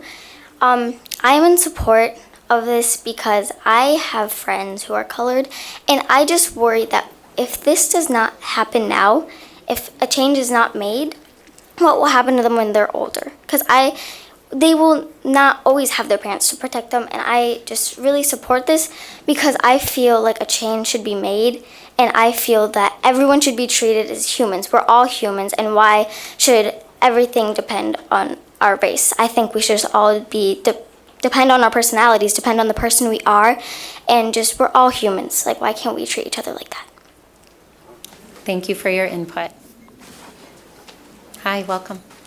Hi, my name is Neil Walton. I live in Campbell, Michigan. I attend Grand Rapids Community College, and I am in favor of the Human Rights Ordinance. And although I appreciate that there are efforts being made, because like people have said before, this is just one step. I have had the police called on me and have false reports been made on me before. I've been handcuffed before, and haven't done nothing wrong. And it's also like it's made me feel worthless as a person, just because of the whole situation. And so my question to you would be, how are we going to enforce this ordinance and not just have it to appease people of color or any people of any protective class? Thank you. Thank you. Thank you, Mr. Walton. It's a good question. Hi, my name is Amanda Shields. I'm a resident of Walker, but I'm a city employee. Forgive me, I hate public speaking. That's okay. You're doing great. That's right. Nobody's talking about how they're going to know who to charge if a false call is made. Grand Rapids Police already has a problem with people saying, I don't want to get involved, refusing to give names, phone numbers, addresses. Who's going to get the ticket? Where are police going to go to charge somebody if they can prove that intent even? it can't be traced if they call anonymously. So then police are going to be looked at and yelled at again. They're not doing anything. They're not enforcing the tickets. They're not taking people to jail, whatever the case may be. So police lose out again. More power needs to be given to maybe dispatchers. If the calls are brought in, they're required to put them up. Let the dispatchers ask the questions, and if they can determine, this is a neighbor problem, this is somebody that just doesn't like their neighbor, don't make them put it up and force police to go. Because if that call goes up, police have to go. So give that power to the dispatchers rather than the people who are going to refuse to give names, especially if they're being biased. They're not going to give their name, their address, their phone number because they don't want that ticket. Or if they think, you know what, this is legit, but I'm afraid they won't find anything and I'm going to get a ticket. I wouldn't give my name if I thought somebody's going to come give me a ticket because maybe they didn't find that guy walking down the street I thought was suspicious. So the enforcement's not going to be there and police are going to lose again. That's all. Thank you. Thank you, Ms. Shields.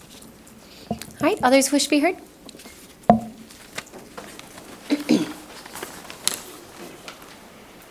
My name is Michael Farage. I'm a resident of Grand Rapids. I live at 226 Ewell in Grand Rapids. I'm here against the ordinance, but much of why I'm against it has been said by several of the individuals who are also, and I also have great respect for a lot of the people who are supporting it. What Jeremiah Bannister said was absolutely amazing and it was well spoken. But there's some serious concerns I have, starting with Silent Observer. If I observe person A or John or Jane Doe on Silent Observer in what I think is going to be a crime or what it may be, well, with these new ordinances, it's not silent anymore. That could really deter somebody from calling. Also, a lot of the complaints people are having, I'm a huge supporter of the GRPD, and I understand people's frustration, but they're writing a lot of laws, and they're asking the police and the courts and many of you who are their biggest, who they criticize all the time, to take care of what they deem as a problem. So, I mean, what is a protected class is also a good question. I'm certainly not in a protected class. I can assure you of that. Therefore, I'm discriminated against because I'm not in a protected class. In this world, we are innocent until proven guilty. And we do have the letter of the law that just needs to be enforced a lot more. What our legislative body needs to really, really consider is all the laws and all the people and just hear their voices. I don't think, as someone spoke well, more legislation is just more bureaucracy. That's the way I see it. Thank you very much. Thank you, Mr. Frash. All right, others who wish to be heard? Buenas tardes. Mi nombre es Lorena Aguayo Marquez. Good evening. My name is Lorena Aguayo Marquez, and I'm here in support of the Human Rights Ordinance. It's time that we do something locally for the community, the Black and Brown communities. I live in the 49507, and it's very important for our community to have that. The fear in our community is there, and this is just one step forward of many steps that Grand Rapids needs to take to make this community equitable and also welcoming, but not only welcoming, but for everyone to truly belong here. So I'm in support of this ordinance. Thank you. Thank you, Lorena. All right, anyone else wishes to be heard on the proposed human rights ordinance?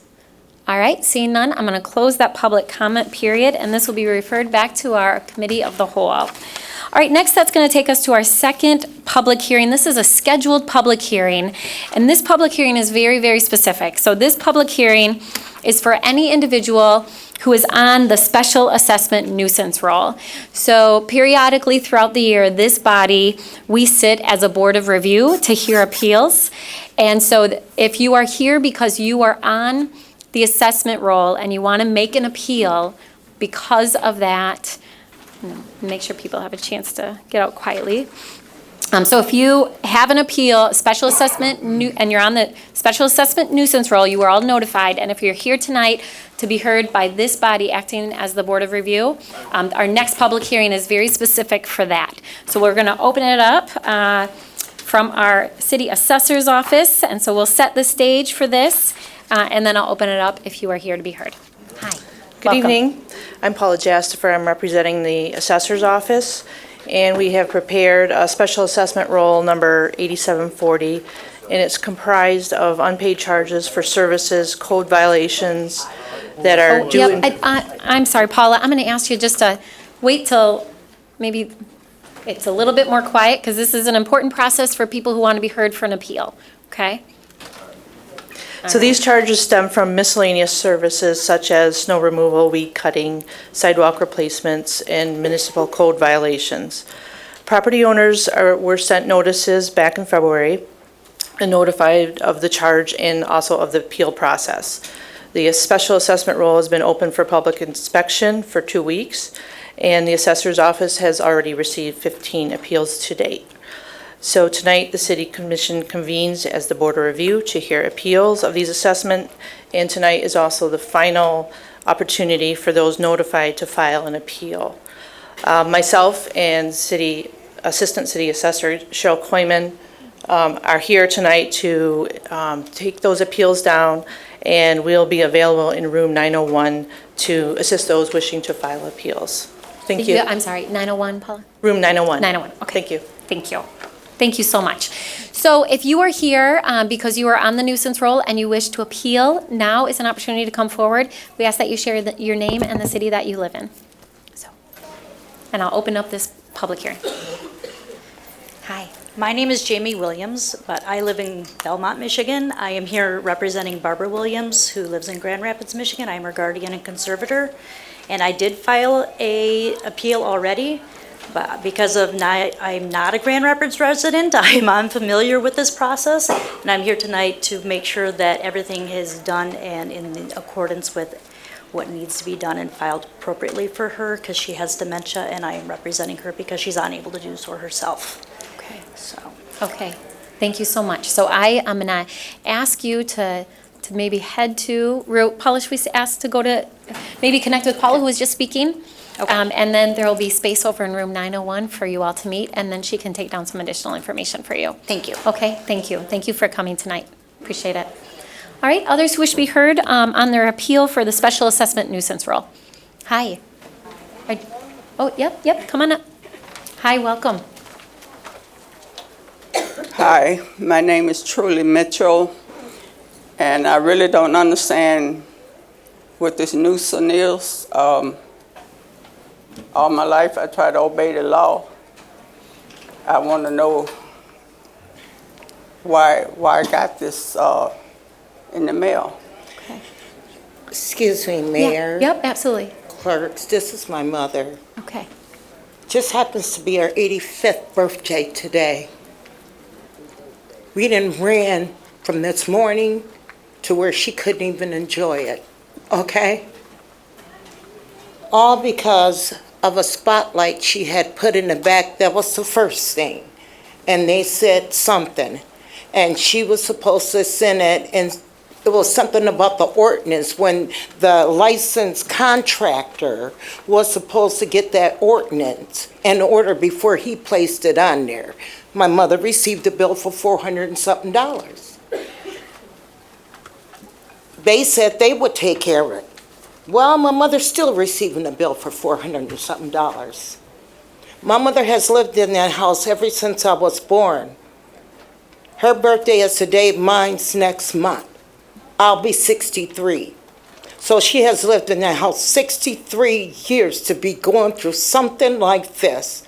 And her yard is kept well than anybody's, because I make sure of it.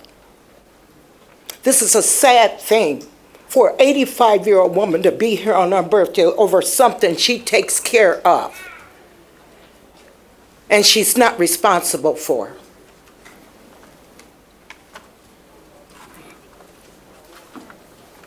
And it breaks my heart.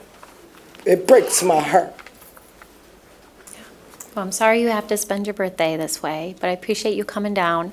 And we're going to have, so who else is here from the assessor's office? Oh, okay, Paula's right behind you. So I'm going to have you connect with her. Thanks, Eric. Hi, come on up.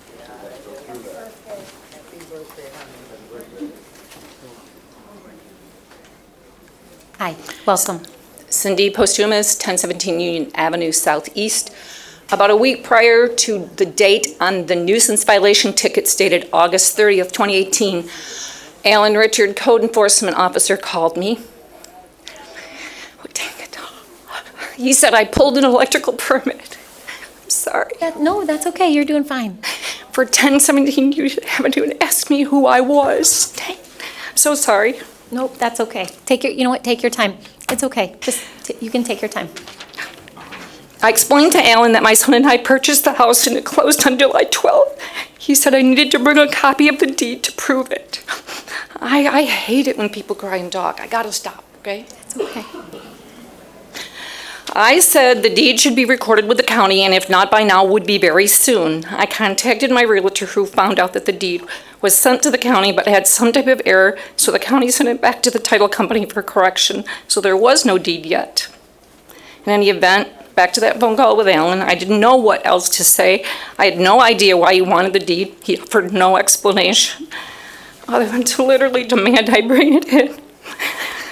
I stopped to think. I just stopped talking, and he went off on a rant about how I wasn't being cooperative. He said he was coming after me legally, and he hung up. About 2 days later, I was at the house working in the kitchen when there was an aggressive knock on my front door. I decided not to answer the door given the aggressiveness of the knock. The person went around to the back door and knocked and then tried to open the door, but it was secured and he couldn't get in the back door. I was working in the kitchen and saw the head of the person as he walked past the kitchen where I was working. He then went back to the front door, knocked again, opened 2 doors, storm and front door, and he walked in. Alan took a couple steps in, yelled hello, hello, and left after about 30 seconds. I don't know if he saw me. I chose not to answer him due to his aggressive nature. On August 30th, there were notices taped to my door warning of prosecution action, addressed to Morris Jones of Dallas, Texas. In addition, there was a notice to abate an unsecured building stating the rear window was missing and all doors and window openings must be secured to protect the home and building from weather and unauthorized entry. All doors and windows were secured with locks, and all of them were locked except the front door because I was using it. The replacement window for the rear window was due in that week. The windows were delivered 2 days later on Saturday, September 1st, 2018 by Lowe's, where I had ordered them several weeks earlier. According to this notice, I had to board the window by September 5th.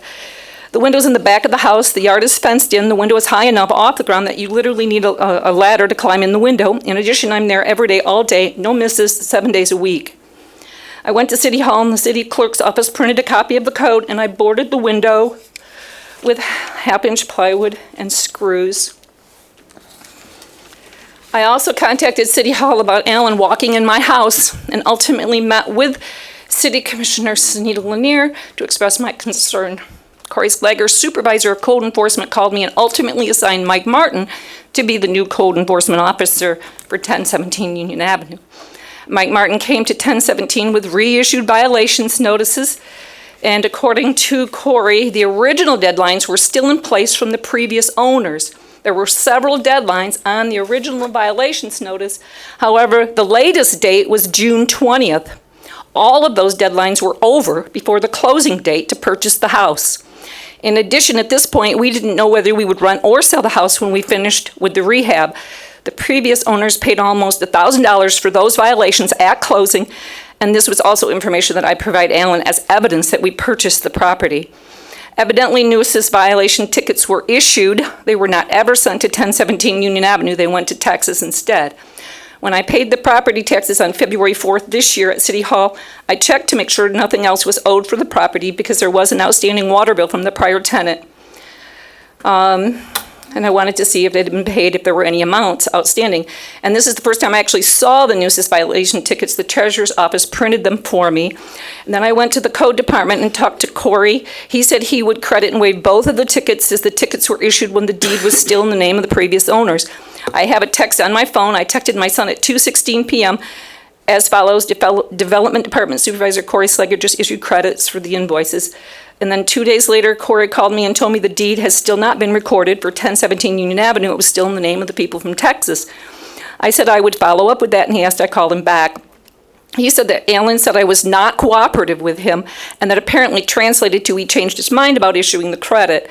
However, he didn't say that. I found out about the ticket when the notices were sent out in that letter dated February 28th, and I'm not going to read everything because Yeah, of thank the you. time. Yeah, And Miss- that's why I'm here. Yeah, I'm glad you came down, and we'll have you meet with someone from our assessor's office, and they'll look into this further. Thank you. Okay? Thank you. All right, others who wish to be heard?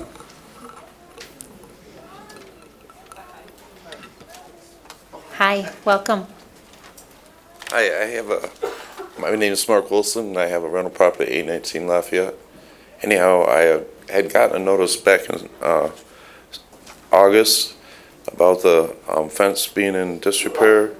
Anyhow, I have a fence all the way around the property, and I've had notices about the fence before. So anyhow, I've fixed what they said, to fix and whatever. And so anyhow, there's one section of my fence towards the north that's bent down from the neighbors standing on it to repair their house, and it passed before. So anyhow, I thought, well, maybe I called the inspector to see what part of the fence was in disrepair, and he couldn't really tell me without having the inspections first. But I had 2 weeks, so anyhow, I fixed what I thought was wrong, like the front. I fixed all the connectors and made everything straight, and I actually painted the fence, so it's getting a little rusty. It's a chain link fence. So anyhow, the time comes for him to come and inspect, and anyhow, then I call after the inspections, and anyhow, he said that his boss had looked at it, and he'd have to get with his boss. And anyhow, it was on the north side where the fence was bowed down from the neighbors, which passed the time before. And so I had not done anything with it, and then I got assessed the $235. So anyhow, I ended up, fixing the front, and then I fixed the side so I don't have any more bends on the top rail. And I was just kind of thinking the $235 shouldn't have been applied to me. So. Thank you, Mr. Wilson. Yep. And I'll have you also meet with our assessor's office to follow up. Thank you. Right, anyone else here for the special assessment role? All right, I'm going to close that public hearing, and that will take us to our third scheduled public hearing tonight. This is a public hearing on the South Division Granville Corridor Improvement Authority Tax Increment Financing and Development Plan, which is a mouthful. But this is a really important plan that people have been working on for some time. So, and tonight is the public hearing. To start us off and give us a little background on this and information, I have a number of folks here with us tonight. Mr. Kluster from our Economic Development Department. And I'll start with you, and then you can introduce the guests who are going to speak. Very good. Thank you. All right. Good evening, Thank Mayor you. and Commissioners. I'm going to let the important people do most of the talking about this, but I will give you a little bit of background. So this is the public hearing to consider the Tiffin Development Plan for the South Division Granville Corridor Improvement Authority. This was scheduled in March, and all the required notices, as required by Act 57 of 2018, have been made. So it's a duly noticed public hearing. This board was established, or the district was established in March of 2018, and the board began meeting shortly thereafter. The board issued an RFP, a competitive bid process, to select a contractor to help them develop this plan. Williams & Works was selected to help them with that. The plan includes all of the information that's required by the Act, including the background on the plan development process, the boundaries and characteristics of the qualified development area, the description of the projects, and the estimated costs and method of financing, including a detailed description of the tax increment finance plan. If this plan is approved in May, the authority will be able to begin capturing taxes in fiscal year 2020, and you will see a budget for the authority in May. So the guests this evening include Ken Miguel Cipriano, who's the chair. He's going to come up here first.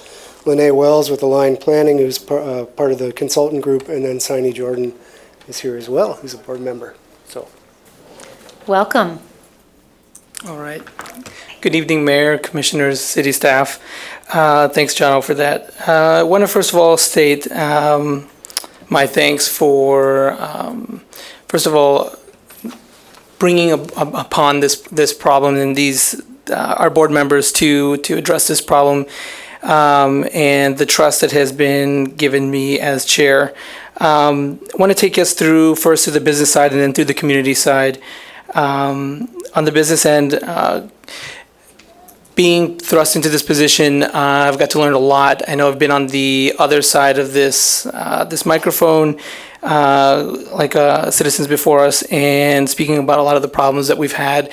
And I really appreciate the opportunity with this South Division Granville Avenue CIA position, and that we can really do some good work here.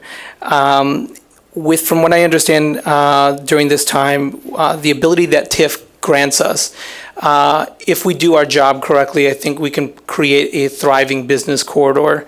And I think on one end, that's great. But business has only ever been good for business. And I think that leaves us with a bigger problem, given the area 49507 and the west side in Granville, is that if we do our job correctly, my understanding is that with the thriving corridor, we will have an increase in rent. And with increase in rent, increase in property values, and there goes displacement. And there's nothing really within the statutes or the playbook that we've been given here with the CIA that can really address that. So there's a lot of good things that have been going on with the CIA here, but there is still this looming second burden that I see myself and our other board members as well as being very pressing. As you know, the medical marijuana businesses have already been moving in and addressing South Division, and that is already pretty alarming for our neighborhood. So addressing that problem has been very difficult. I think we have done a great job in creating our subcommittees, and I want to report out that we have currently 17 total citizens, 14 of which are people of color. Of that, 12 of which are women, and of that subset, 10 are women of color. And so we are addressing this problem, being very mindful in who is strategically planning the solutions for the problems that we're identifying here. And in the community aspect, as I mentioned, that we have a double burden here on this side of town. Our mission statement I'm proposing to our board be that in all that we do with the CIA, that we have three things in mind. And I take this directly from social work, is permanency, safety, and well-being. And all things that we're doing, we should be seeking the permanency of our neighbors, the well-being, and the safety as well. I think we're looking at this through inventive ways to make sure that all that we do to create this this vibrant business neighborhood also directly ties in and benefits the neighbors that are already present. So that takes a lot of work and a lot of resources, and currently some of those resources aren't available to us, given that we have kind of a chicken and egg problem. We were just speaking about how we're beginning our TIF development plan, but we don't have the resources and the funding now to implement some of the solutions that we're thinking, that we're dreaming up. So we're getting really inventive, reaching out to community partners, reaching out to all the way out to Steelcase, a senior researcher, and saying, what are you doing with Ford City of Tomorrow, and what are we doing here? Is there any overlap? Is there anything that we can use from your playbook to hack together a solution from basically create something out of nothing? That's not to set the burden upon you or upon the city staff, but just to update. That is where we're coming from. That is what we're working on. And I appreciate all the resources they've already provided to us. Thank you so much. And thank you for your work on this. All right, Ms. Wells, you want to go next? Thank you. Hello, my name is Lene Wells. I'm with Align Planning. I just want to thank the City Commission for this opportunity to speak for public comment regarding the Corridor Improvement Authority Tax Increment Financing Plan. I've had the pleasure of working with the Corridor Improvement Authority for the last 6 months to create this document. This document was created with their consultation and with their leadership. We did a close review of the area-specific plan for Granville Avenue, and we're also involved in the area-specific plan for South Division. So we're aware of the programs and policies and the dreams and visions that are going into those two documents, and have worked with this board to kind of operationalize those and find ways that we can use TIF increment to help support those implementation steps. We also reviewed the existing Corridor Improvement Authority tax increment financing and development plans for all the CIAs across the city, and we consulted with national best practices.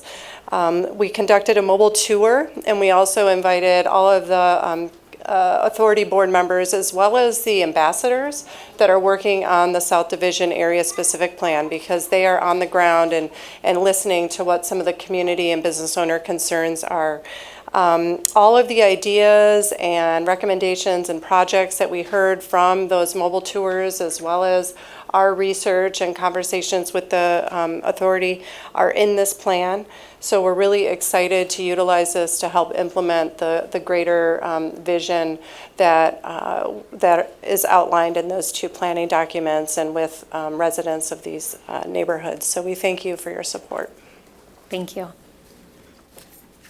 All right, Miss, hi. Hello, welcome. Thank you. Thank you, city officials.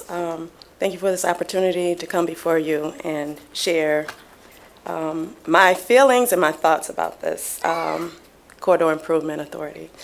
I am Sini Jordan. I am a business owner of 20 years on Granville Avenue, and I also am a property owner on the southwest side of Grand Rapids, which is the first ward. And I would like to address from a different angle. So we have a lot of data that supports, the disinvestment and lack of engagement and different things that have happened. We talk about, the west side and how great the west side is and how thriving the west side is. But I encourage all of you city officials, especially our first ward officials, to speak up and say, when we talk about the west side, make sure that you identify which side you're referring to, because all of the west side is not thriving, okay? The southwest side has had a lack of investment for many years. This is our corridor that we're talking about. So south of Wealthy has not had investment like north of Wealthy has. This is still the first ward that we're referring to, but please be mindful of the lack of investment that has happened. We're asking you to be mindful of that because we are in need of investment, okay? I feel like the people that are closest to the pain should possess the power to change it. We do, and we see that change that's happening within us, and we would like to express that to you and also engage our community in this process. There is an overwhelming feeling of displacement that's been happening. So as you consider adopting this, we ask that you take in heart and take in mind the people that need to possess the power to make this happen. Thank you. Thank you. Thank you, Ms. Jordan. Thank you for your work on this plan. All right, so now Commissioners, any comments before I open it for public comment? I just want to acknowledge Ms. Angelica as well, who's on our board and also is here tonight. Thank you, Commissioner Part. I know you've been active with this process. So, all right, so if you are here tonight to be heard specifically on the South Division Granville Corridor Improvement Authority, so this is a plan that has been worked on for quite some time. So if you are here to be heard on this, now's an opportunity to come forward. Same rules apply. We ask that you share your name and the city that you live in. So again, we're just taking comment very specific to the South Division Granville Corridor Improvement Authority. All right, is anyone here to be heard on this item?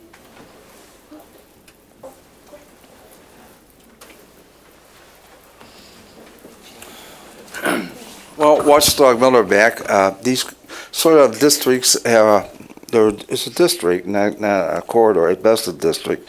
I count 7 or 9 different spokes on this blob. It's a blob, and this came out of the first Hartwell Bliss administration. The idea was top-down planning, and rather than bottom-up. A huge admirer of bottom-up democracy. Find real leaders emerging, and it's really incomprehensible. I would count, I was going to blow this up, because Granville Kai Park is one quarter, but then you've got 2 spokes heading south from there across the expressway, Freeway 131, and they should be counted as different spokes or corridors. Then Burton is a different corridor, clearly. Also, Hall Street is a different corridor. Then going up 131, you have two more spokes. Yeah, Yukon, help me out on this. And down on Division, you have various probes going left and right.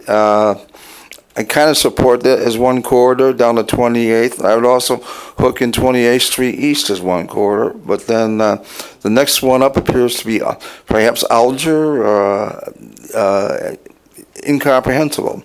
And again, this is an assault by the Hartwell Bliss administration. Remember, Hartwell treated you as basically his adopted daughter, okay? So you continue these top-down policies were an assault on democracy. Remember, Mr. Denard Robinson was treated very shabbily by you at a hearing out on Alger or so, who was a real, genuine African-American leader. Yeah, I'm not sure he's ever been reappointed to the boards where he belongs on. So this is just a nuisance, again, and an assault on democracy, and thank you very much. All right, others who wish to be heard? Hi, welcome.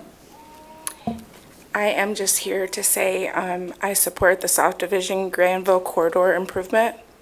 And I just want to make sure that the residents are active in your planning and that the Latinas that are in that area, that they have a clear understanding about what's going to happen and they're not intimidated or fearful of displacement like so many brown people were in the 49507 area code.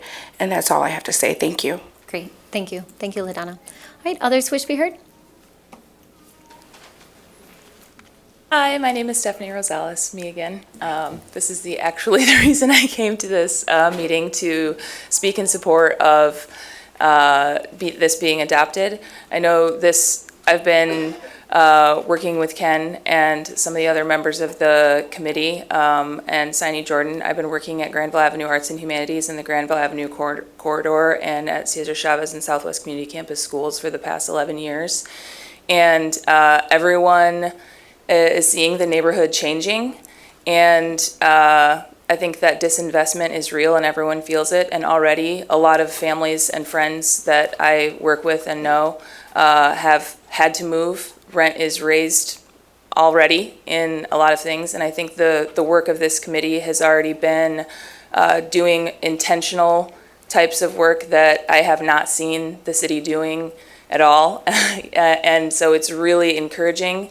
It's inspiring, actually using the word gentrification, talking about how to prevent it, and having people of color driving that, people who are invested in the communities, living in the communities, and not just people coming in trying to solve someone else's problems. I think that this work, hopefully will start to cause other neighborhoods to look at how they can utilize people who are living in the neighborhoods to work more closely with the city, to start creating policies and legislation and other things that can actually benefit them in ways that they see and understand. So I think I want to support it wholeheartedly, and that's it. Thank you. Thank you, Stephanie. All right, others who wish to be heard specifically on the South Division Granville corridor? Welcome. Welcome back. Yes, and again, I didn't mean to come and talk. So, yes, all of those great things. So Eleanor Moreno again from the Rosa Park neighborhood. And I echo everything Steph just said, and will add on just again the intentionality this group is doing, Ken, Signe, and even Lene having worked in the neighborhood. This is really unique, and I really appreciate that, being a neighbor from that neighborhood 18 years now. And so it's really powerful to see the intention around talking to people who live in that neighborhood and just going through the right processes. There is already development happening in that neighborhood, and the fear that my neighbors and other residents from that neighborhood are feeling. There's a lot of anxiety of what could come next. So it's just great and really motivating to see something that seems like it's the right thing. So support them, please. Thank you. Thank you, Ms. Moreno. All right, others who wish to be heard? No? Anyone else on this South Division Granville Corridor Improvement Authority? Okay, I'm going to go ahead and close that public comment period, and this will be referred back to our committee of the whole. All right, so last opportunity for public comment tonight. We'll open up. Again, the same rules apply. We ask that you honor and respect the rules that are on the front of this page. We ask that you share your name, the city that you live in. We'll give you up to 3 minutes to speak. And then as our city clerk reminds us, please put your name over there so that we get it accurately in our minutes. And this period is now open. Mr. Davis, are you going to start us off? Sure. All right, coming up. Good evening, Honorable Mayor and City Commission. My name is David Davis. I live at 936 Front Avenue in the First Ward. I've been here many times speaking about the trash in the city. I've been walking the walk. I've been helping clean up numerous areas around the city where I happen to visit. And just on the 13th of April, I cleaned up a big section, or not a big section, a short section of the river walk down there where the construction's going on. I got a 55-gallon bag stuffed full, crushed down full of trash. That morning, I had worked with the Grand Rapids First Church cleaning up the Highway 131 between 44th and 54th Street. So I had quite a bit of experience. But what I'm facing right now is I'm doing this on my own. I'm not getting any cooperation or anything like that. And that's my fault because I don't know how to address this issue. And I would like to get more people involved, including the citizens, committee or group, whatever it takes to get the people to realize this is their city and they need to have pride in their city. And if they don't have pride in their city, it's going to look like the trash dump it is right today. They throw their trash on the streets, on the yards, all over the place. We have a lot of problems with alcoholism in Grand Rapids. Just yesterday morning, I walked between the railroad station and VA building about a block and a half south. I picked up 9 whiskey bottles in that area, and there's a ton of other trash. But I think that when we find liquor bottles on all of our streets, and that includes Seward Street, Front Avenue, all the rest of them, that it's an indication of there's something wrong with our city. And I think this might take some thought, but I think the City Commission could consider this when it comes to the fact that we need to clean up our city. We got Art Prize coming up this summer, and it's going to take people to all different parts of the city. And when it takes them to these different parts of the city, they're going to see this beautiful artwork in a city of trash. We just had the Embassy Suites opened up last week. I tried to get in, they wouldn't let me because I didn't have an invitation. But I went out and I cleaned up the street around there. Nothing was done to groom the 6th Street Park or the street immediately adjacent to that. And we had many dignitaries there, and it should have been addressed prior to the opening of that hotel, which is important to the economy of Grand Rapids. I hope that people here and others will consider this. If it's no more than just not throwing trash on the ground, do it. Thank you, Mr. Davis. Thank you, Mr. Davis. All right, others who wish to be heard? Good evening. I'm back again. Johnny Brand. I actually wrote this tonight to hopefully get my 3 minutes in. And I didn't know snapping your fingers was okay in here. I understand that was done last week. I'm here tonight to representing the Voice for the Badge. We're a new group, new group that will speak to injustice our police face from our elected officials. The BFB also has additional objectives, a major one being to improve relations in the inner city and our police.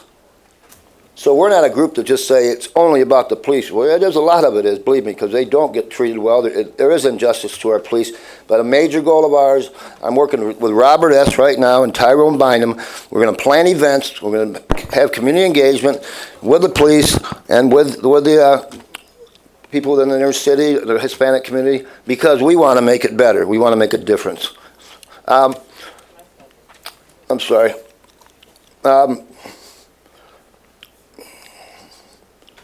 Divisiveness solves nothing. In fact, it worsens things, and we're not here to do that. I welcome community activists to contact me. We'd love to have you involved in our mission to unify and, again, not to divide. The injustice that our police endure. Never a positive statement from our elected officials when they serve and protect, while they risk their lives every day they begin work. Our police are not listened to, and no action is taken for the needs of our police when they speak out about it. Additional patrol officers are needed, and this is not an opinion, this is a fact. Grand Rapids has approximately 100 less officers in our city than 10 years ago. That's an over 25% reduction in officers that patrol our streets. I've stated the following in regards to what our police do in protecting and potentially saving lives. Drunk drivers, if they're not arrested, they could kill somebody. And it could be with children involved. And you know who would probably be the first responders? Our police. So they see the traumatic, they see dead children. They've got children. They go through horrific things, what they see. And the fact of the matter is that they are expected, that nobody looks at that as being part of their job of how they protect and save lives.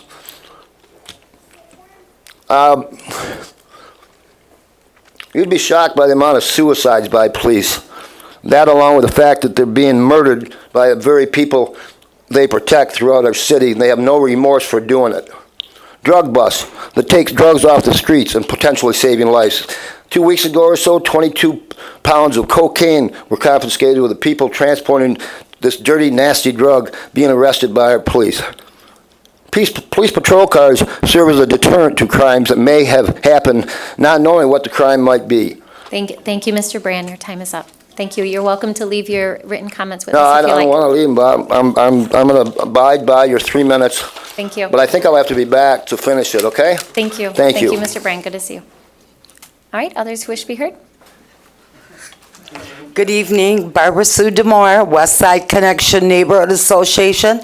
Boy, it's been 15 years since I've been before the City Commission, and I'd like to share with you, it's not the city that makes our neighborhoods, it's the neighborhoods that make our city. And we're having a lot of discussions on the northwest side, and I can Sandy's Donuts, Mr. Burger, Ucello's, and they're saying different things that we have been talking here for 20 years of getting more police officers. Now, if you don't live in the neighborhoods, you don't know what the reality is of the real world in our neighborhoods. And for 20 years, we've asked for more police officers, the ones that's gone before us. In the city manager, they're going to take care of it, but when the budget comes out, then they just forget about it. So we definitely need police officers. I'm going to tell you a couple things that I hear out in the neighborhoods, and it says our police officers are the fall guys for the problems that stem along that's been standing range of problems in our city and in our world. The police officers are blamed for actions of those who have hatred, jealousy, anger in their hearts. Anything in the city always gets blamed on our police officers. You know what? We're all not perfect. So the police officers are there for our safety, and if we keep it up, we're not going to have anybody there to protect us. So I won't take more time, but I'm just hoping that you will consider, and with our new city manager, Mark Washington, I hope, Mark, you'll take some time to meet with our West Side Connection neighborhood group. We've been trying since you've been in office, and you're too busy. But we need to have a city manager that we can walk in, sit down and talk, and hear some of our issues. So thank you for that voice I have for the neighborhoods. Thank you. Thank you, Ms. Demore. All right, others who wish to be heard? Jeremiah Bannister. This is actually the real reason I came. First, I want to introduce my family. This is Ambrose. This is Athanasius. This is Teresa. And right there is Lucian. And this is my beautiful wife that I referenced earlier. I'm here because an incident that happened on our block. I live on Benjamin between Fisk and Hall. And 2 days ago, I was writing in my living room. I'm writing a book about our eldest daughter's life and death with childhood brain cancer. And around the corner, I hear the loudest squealing of tires I've ever heard. And it scared me. I was actually frightened. And then I heard pedal to the metal, going as fast as that car could. It shocked me. And I was angered. I was mad, to be honest. Protective. And I turned around and I couldn't see. There was a curtain behind me on the couch. But I didn't need to see it because I heard it. A massive crashing sound, frightening and dreadful. And I go running outside, and the car had swerved. It was raining. It was last Thursday. And it was swerving and spinning all over the place, and it slammed, of all people, into my car. My car is parked on the road. It's totaled right now. It's down at Merle's. Never knew Merle's before this. Wish I didn't know. They're nice, but under different circumstances, maybe a beer. So I'm only bringing this up because about 2 years ago, I called the city. I talked to my neighbors, and I called the city because you did a fantastic job. Kind of. You fixed our roads, made them beautifully smooth, but you took out the road humps. You took them out. And I complained and said, it was amazing. You could see it. Cars would drive quickly before. They would go over the humps and then boom, then and go over the humps again. Right? We can envision this. They're getting their joyride for 2 seconds. But then they have to stop or their car is going to be totally messed up. Not anymore. And so I called, I gave my address, I gave my name. And my car, of all the cars on the block, it had to be mine. I brought them, and they're actually missing some of their school time for this. Not school time, I take it back. Sleep so that they're better at school. And they're going to have to pray good and hard in the morning to do fine. But I did that because I want you to see what it could have been. The reason I called the city was not because of my car. It was because of my children. Look at them and give me a call to promise you're going to fix our roads. Thank you. Thank you. And welcome to the City Commission. Yes, it's an honor. Thank you. All right, others who wish to be heard? Hello, welcome. How you doing? I'm back. Jerry Clay. We're looking at several individuals are talking about whether or not we need more police, whether or not we need having things reformed. A lot of people talked about, but they have their First Amendment right to be up here, but to stay within the agenda.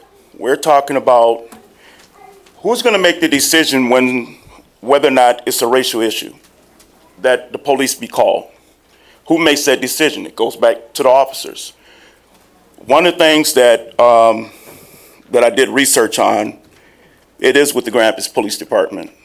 They're underfunded. They keep talking about they need more officers. A lot of officers don't get the counseling that they need. You have mall cops get more money than they do. The stress level of the job, then you're dealing with family.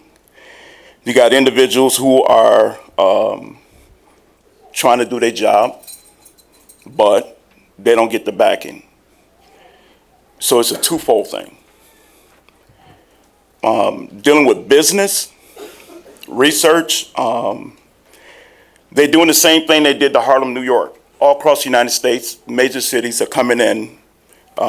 People are coming in major cities and developing and moving people out. Where do they go? Who are their investors in the neighborhood? It's the same people or different people from elsewhere. I deal with people from millionaires to billionaires, neighbors. I cut their lawns, divulge the vandals, debris, everybody. So I experienced between having nothing, growing up on the southeast side of Grand Rapids, started my business with a rake and a shovel. And I didn't ask nobody for nothing. But I know it can lies to say, well, we got a law on the books. We make this a law. But then we look at a judge who makes a decision, which I'll make available to anybody within a year. This can happen. We want you to move out of the neighborhood. I will take you off probation if you was to move. This case is not over until you pack your bags. This is coming from a 63rd District Court judge 6 months ago. And we talking about race relation or putting up laws. Who's going to enforce it? It can't be the same person as a judge when a judge is giving you those options. Move. The neighbors don't want you there. Move. What do we do about that? What about the law on that? She can't follow the law. They can't follow the law until we hold them accountable. Thank you, Mr. Clay.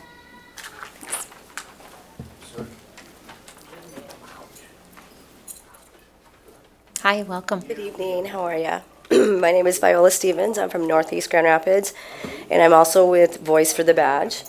I pray I provoke you tonight and stir some things up a little bit. We live in a confusing world. Nothing is right and nothing is wrong. This world is confused about fundamental things. We are confused when we villainize our police and glorify the criminal. We need to get unconfused about some things. The prophet Isaiah said that there would come a day when we would call good evil and evil good. We are living in that day.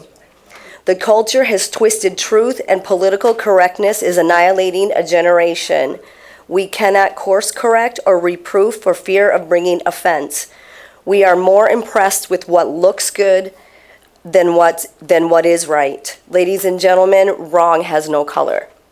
Last week, I watched Kids Speak 2019 as they addressed city leaders and filled in the blank to "In my neighborhood, I would."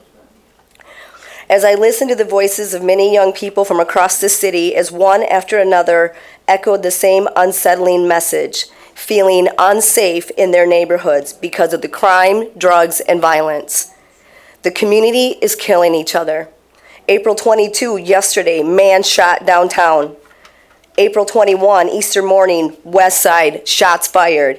Easter afternoon, another shooting, a man shot downtown. April 20, one man shot dead and a woman also shot in 2 other incidents that happened near the area that morning. April 6, a man suffered a grazing gunshot wound to the head over a $20 drug debt at a busy intersection. April 3, shots fired downtown. March 30, one injured after shooting near Oak Hill Cemetery. March 28, one person shot on West Side. March 27, one person injured after shooting. March 3, one person injured in shooting at a gas station. Where are the community leaders? Where are the activists condemning this violence? Where are the pastors? Evil must be restrained, and the answer is we need more police officers. The community needs the police, and the police need the community. We need to stop blaming our law enforcement and start taking responsibility. The solution to the problem is in the hand of the community, but it requires something of us. You see, everyone wants change, but no one wants to be changed. If we want the police department to change, then we have to change. If we want respect, then we have to bring respect. If we want to end racism and discrimination, then we have to bring acceptance. We have to become the change we want to see. It starts with us, not them. Thank you. Thank you. All right, others who wish to be heard?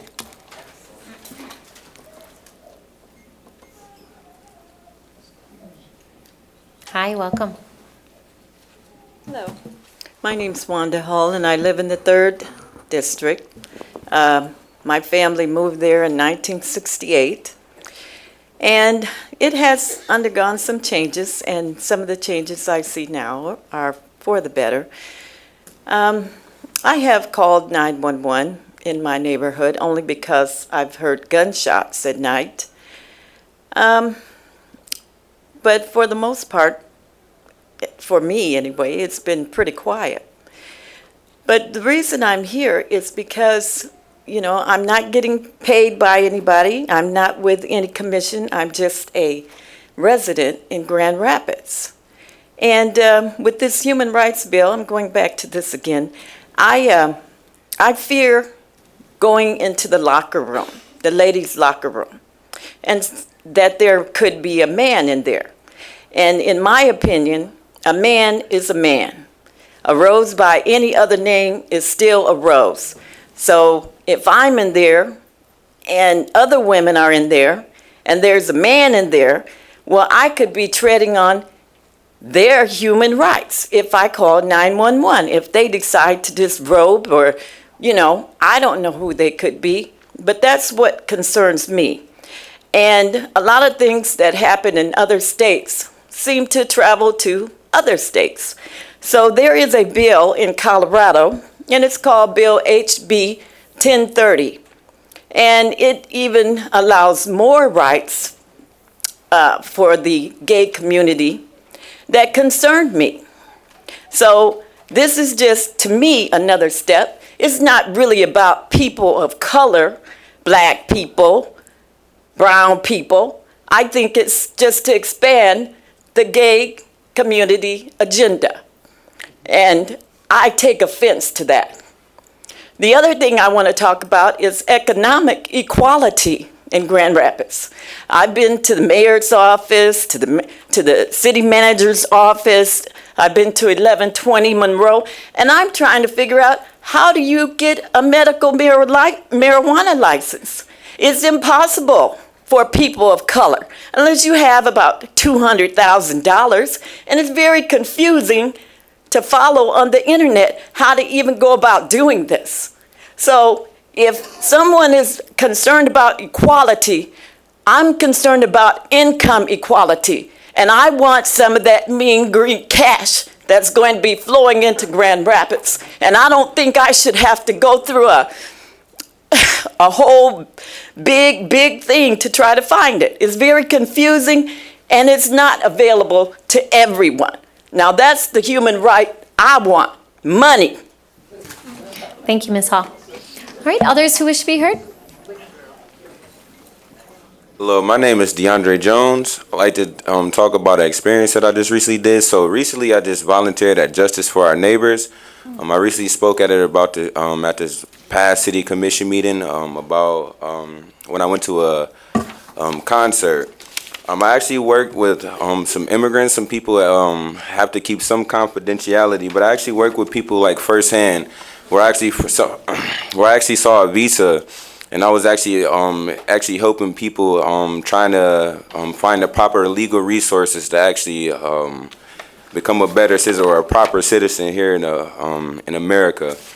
That really inspired me to really just speak up about human rights. I'm not just trying to speak just because I went to the league meeting and I drove here with them. Like, this is something I'm very passionate about, and I'm actually taking my time like in a community to actually do these type of things. And so I really don't always say like I understand the law or I understand everything, but as much as I can understand to try to implement changes, I actually try to be the change that I want to see. And so my heart definitely goes out to the Hispanic community. I do try to help out. Also, I'm president of basketball operations for the Urban Youth Summer Basketball League. One of the things that I really want to do is help build community relations with the police, the fire department. Also, I failed to mention that 5 minutes after the police had that standoff, two garages caught on fire right next to my house. So it was about seeing every fire officer over there.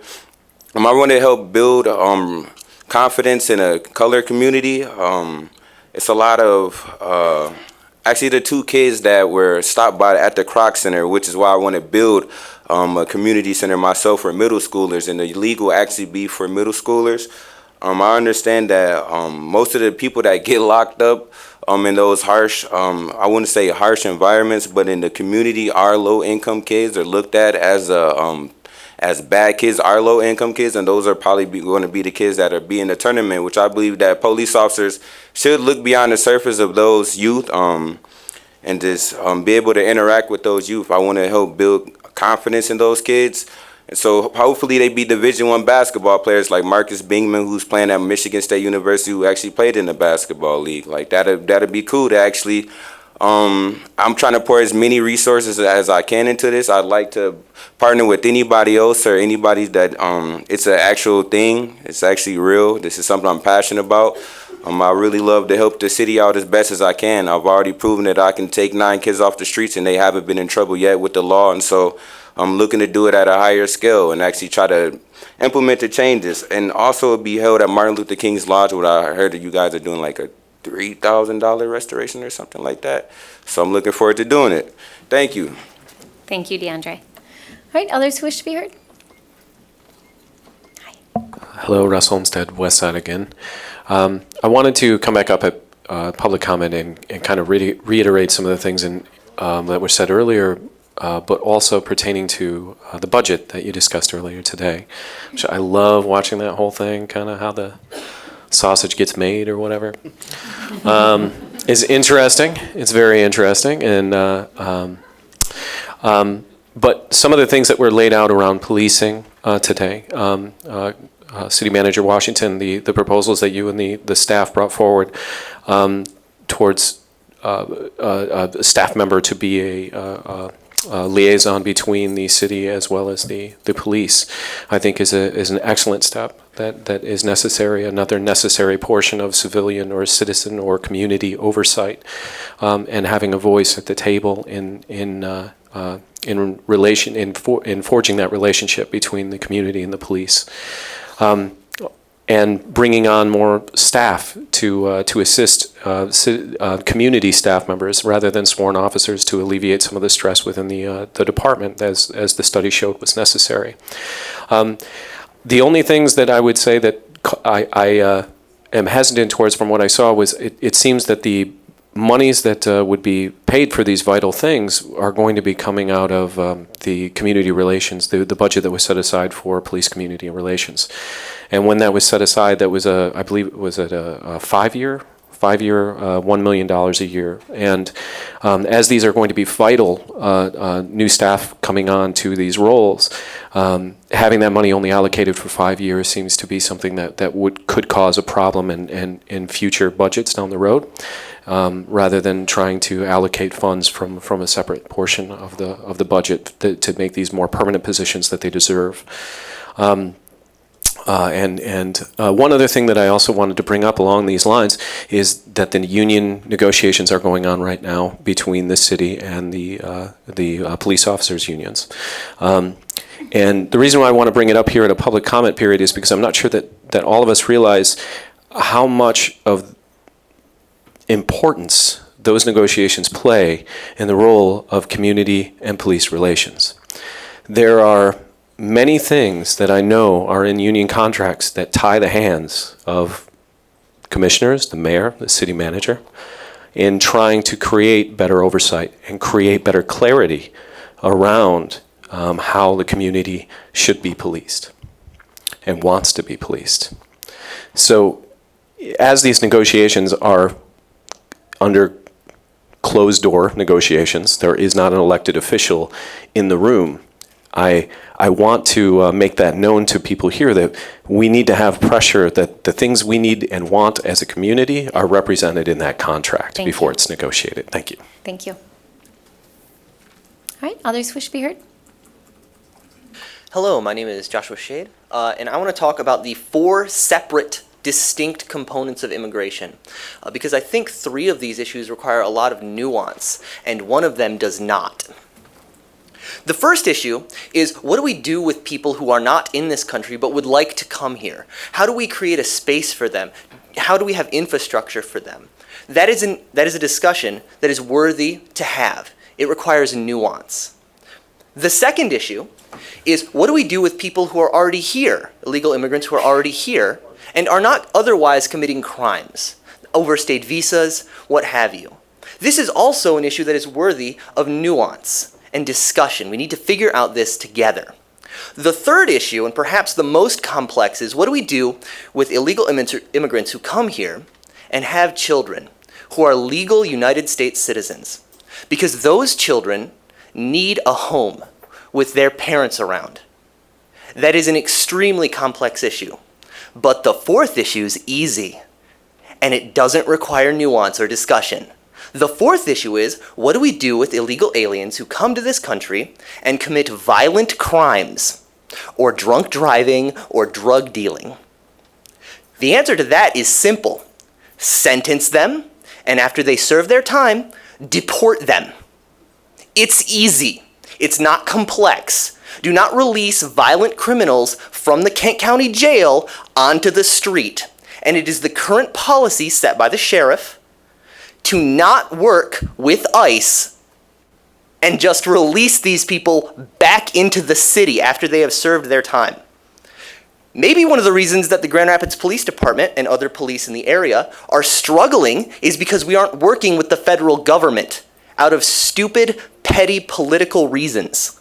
It is ridiculous. It is so easy to knock something like this out of the park. People who commit violent offenses, who sell drugs to children and are caught and are convicted, not potentially, actually convicted and serve their time. Work with ICE to get rid of them. It's easy. Thank you. Thank you. All right, others who wish to be heard? Hi, welcome. My name is Raina Cook, and I live in the First Ward. Here as an ally with Cosecha and Rapid Response to ICE, in solidarity with the 360 GR movement and Together We Are Safe, to bring your attention back to the demands of our groups regarding the GRPD and accountability. To the City Commission and GRPD, we in the community, Movimiento Cosecha GR Rapid Response to ICE, 360 GR movement, and Together We Are Safe demand the following. Number 1, support driver's licenses for all in the state of Michigan. 2, fire police officers who have committed brutality by beating and kicking black drivers. Fire Captain Kurt Vanderkooy, who has a long history of discrimination based on race and is not safe for our neighborhoods. 3, stop all cooperation with ICE and use no city resources to do the work of ICE. There should be no police role of ICE liaison. Number 4, release the code of conduct for officers and the track record of each officer's misconduct report, including complaints against them. Release the reports of their investigations so that the public can track their accountability process. Create an accountability reprimand policy for all officers that stand by during instances of beatings or other harm. 5, create subpoena powers and investigative powers for our Civilian Appeals Board. 6, give a vote of no confidence to Acting Chief Kittle. 7, create a program whereby GRPD pays for at minimum 5 years of trauma-related therapy, especially for any youth interaction deemed inappropriate regarding harassment, profiling, excessive force, etc. 8, regarding the $1 million over 5 years that the city has set aside to deal with community police relations, appropriate that to the community to keep our neighborhoods safe. We want an answer by this date, April 30th, 2019. Thank you, Ms. Cook. Others who wish to be heard? Hello, Mercedes Gonzalez, resident of Greenville, and I'm here as an ally of Cosecha and as a member of Temple Emmanuel. The Jewish community is currently observing Passover, a time when we commemorate escaping slavery and oppression and becoming a nation. We are commanded to retell the story of the Exodus as if we personally fled Mitzrayim. For many of us, Passover is a time for us to advocate for those that are not yet free. According to the Hebrew Immigrant Aid Society Passover Haggadah, when we wash our hands before the Passover Seder, we prepare to reach back into our own history, and we also reach forward to those still in need of protection. We extend our hands in welcome to those who continue to seek asylum in our country, and we remember the danger of what happens when ordinary people do not stand up to those in seats of power.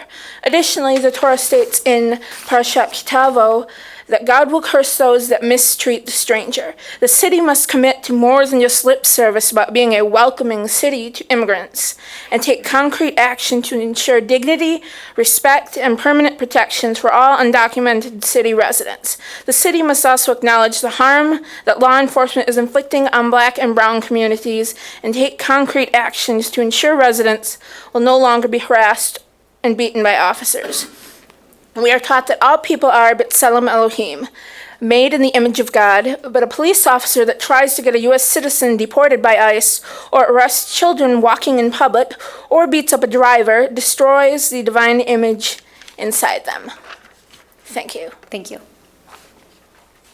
Others wish to be heard? Hi. Hello, my name is Sarah Laycock. I'm a resident of the 2nd Ward. I'm also a social worker, and I am here to represent a voice as an ally for Movimiento Cosecha. There have been comments made at multiple meetings about morale within the GRPD. Evidently, many officers find their job stressful, and the department is having difficulty recruiting new officers.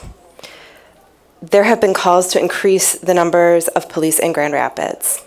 Teachers, nurses, social workers, sanitation workers, food service workers, cashiers, and many other workers all have stressful and dangerous jobs. They do not carry guns or wear body armor. If a cashier physically assaulted a customer, they would be fired. If our police officers cannot handle the demands of their jobs without racial profiling and repeatedly beating up and kicking residents, they need to be removed from the department. It is painfully obvious that rather than keeping us safe, our police officers are making our communities more dangerous. A recent study concluded that GRPD does not need more armed officers in the streets, but that many safety concerns could be taken care of by trained citizens and web reporting. That study cost nearly $100,000.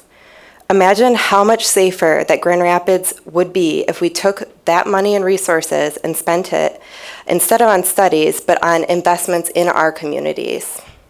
Thank you. Thank you. All right, others wish to be heard?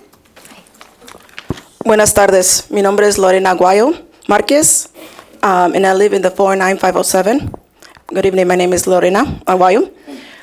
Business as usual in the city of Grand Rapids, the state of Michigan, and the entire country is unacceptable. Families should not have to live in fear from an immigration and law enforcement systems designed to be as cruel and inhumane as possible.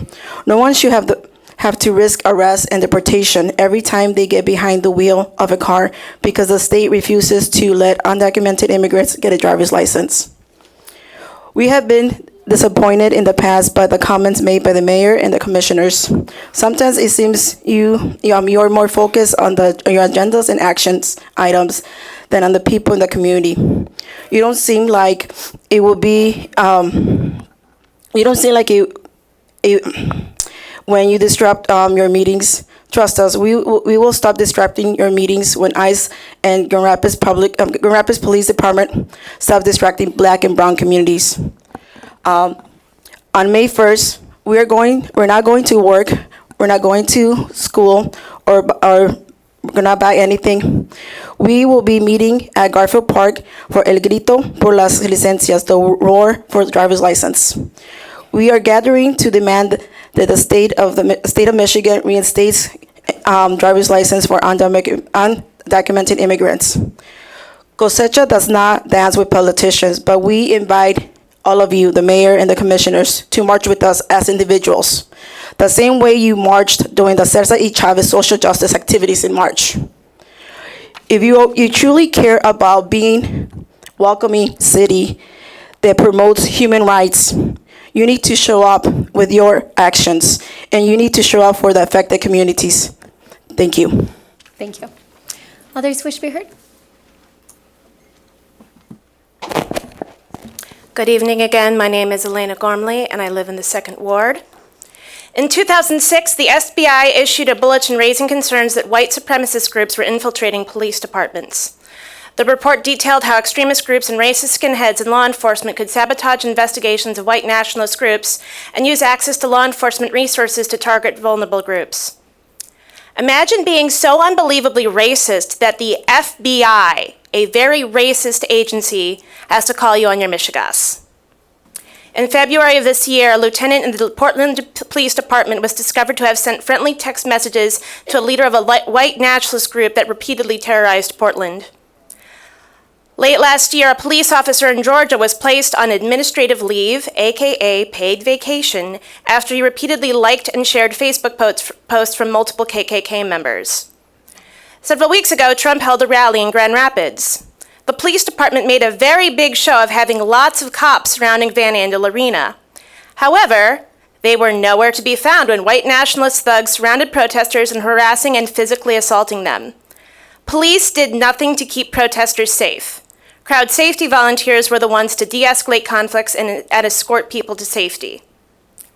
The only reason why it has not come to light that GRPD officers have ties to white nationalist groups is because no one has bothered to thoroughly investigate the department. I cannot speak for my rabbi or the rest of my congregation, but I personally do not feel safe when I see a police cruiser in the synagogue parking lot. I have no way of knowing if the officers assigned to keep my community safe may actually intend to do harm. No one should ever have to pray that the people sworn to protect them aren't members of white nationalist death cults. No one should ever have to fear that driving a child to school could lead to arrest or deportation. No one should worry that their children will be arrested for walking in public. The Pharaoh's refusal to grant freedom to the Jewish people led to a series of plagues, including death of farm animals, destruction of crops, and ending with the death of every firstborn child. I want to make it clear that Kosecha is a nonviolent movement and does not market in divine wrath, but we promise that hardening your hearts against Black and brown communities will lead to continued civil disobedience, including the withholding of our labor and buying power. None of us are free until all of us are free. Thank you. Thank you. Others who wish to be heard? I want to talk to you because I had an opportunity to meet some young parents. They moved across the road. I'm at 1110 Watkins. I believe they're at maybe 1113, something of that sort. And they were young and they were from Texas, and she was very afraid when I approached them. So her husband engaged in a conversation with me. And he wanted to find out about the neighborhood. And this is what I told the city before, that we need some kind of diversity training and engagement, because the white people that are moving into the neighborhood only see it as up and coming and waiting it out. And they feel unsafe because of their perception of people of color. This perception comes from the media. This perception comes from the newspaper. It comes from social media. I encourage them to wave, to say good morning, to not be afraid to correct these kids. I know that there are areas that need fixing. I know that we have kids that are problematic, but when you're paying almost $1,500 in rent, where the parents aren't going to be anywhere around, they're too busy working to survive. And so these kids are out here, but I encourage them not to be afraid to say something to these kids, not to be afraid to correct them, to say hi, to be friendly, to be neighborly. But I want to encourage the city to use some kind of engagement to prepare the new residents and the existing residents to interact without bias. And that's why I'm standing here today. I don't want to have to do your job for you. And Mayor Bliss, let me just add, with no disrespect, that at the beginning of this meeting, you said no swearing, no racial anything, and you allowed not one but two people to get up here and use racial. It was racial to say that only African Americans, racial, it was biased too and derogatory, that only African Americans get abortions. And then I'm still trying to figure out what Watchdog was talking about, the Catholic bus and the black bus. I don't know what that is, but put a stop to it, because this can't continue. I haven't been here for a few weeks or for a few months because of my health, but I'm back. And I'm going to stay on top of it. Stop it before it starts. Do not allow anybody else to come up here and say derogatory things towards people of color. And that's all I have to say. Thank you. Thanks, LaDonna. Hi, welcome. Good evening, Mayor Bliss. Good evening, City Commissioners. I just want to take a few minutes just to remind our city leaders that with good leaders, you will have good staff. And when the morale is down, it reflects on our leadership. Right now, our police department's morale is at its lowest ever. Things that are happening to great officers like Kurt Vanderkoy are driving down the morale of the entire department. And it's not just today. but it's the future. We all know how many people are applying to replace the numerous officers that have retired. Not many. And how many children today, your children, other people's children, when you ask them, what do you want to be when you grow up? They're not saying a police officer. They're not saying a fireman. They want to be Spider-Man, or they want to be somebody who's not real. And that's because that's how we're teaching them. It's not good, and it's not a good reflection on our city. We need more police officers. We need to put Captain Vanderkoy back in a position where he can do the good that he has done for many years. Thank you. Thank you. Others wish to be heard? Hi, welcome. Hi. My name is Priscilla Artiago. I'm from the West Side. I'm having an issue with Michigan law. It states that a landlord has to accommodate for a disabled person by Michigan, it's state law, the Disabilities Act. I've been in I don't know what you even call it, with this guy for 5 years. His name is Walt Gutowski Jr., and he has just been a tyrant lately. And what he does is he's taken us all out of parking.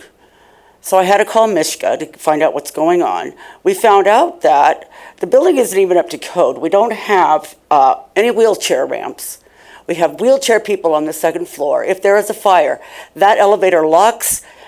Good luck for the second floor. You got crispy critters going on there, because I don't know unless somebody's going to throw them down the stairs or whatever, how they're going to save them. Good luck. This has been going on for a long time. Walt took out the 3 handicap parking places that we actually had for that building. He got rid of those 5 years ago. Now, I had talked to Dennis Sturdivant today. He said that I could park in that spot, and then Walt said, no, I can't, because it's his land and whatever. But the thing is the Michigan law. Now, I have talked to everybody that would be an advocate for me, and everybody is saying, you're right, the law's on your side. But as soon as they got to go up against Walt, everybody calls me and says, we don't want anything to do with this.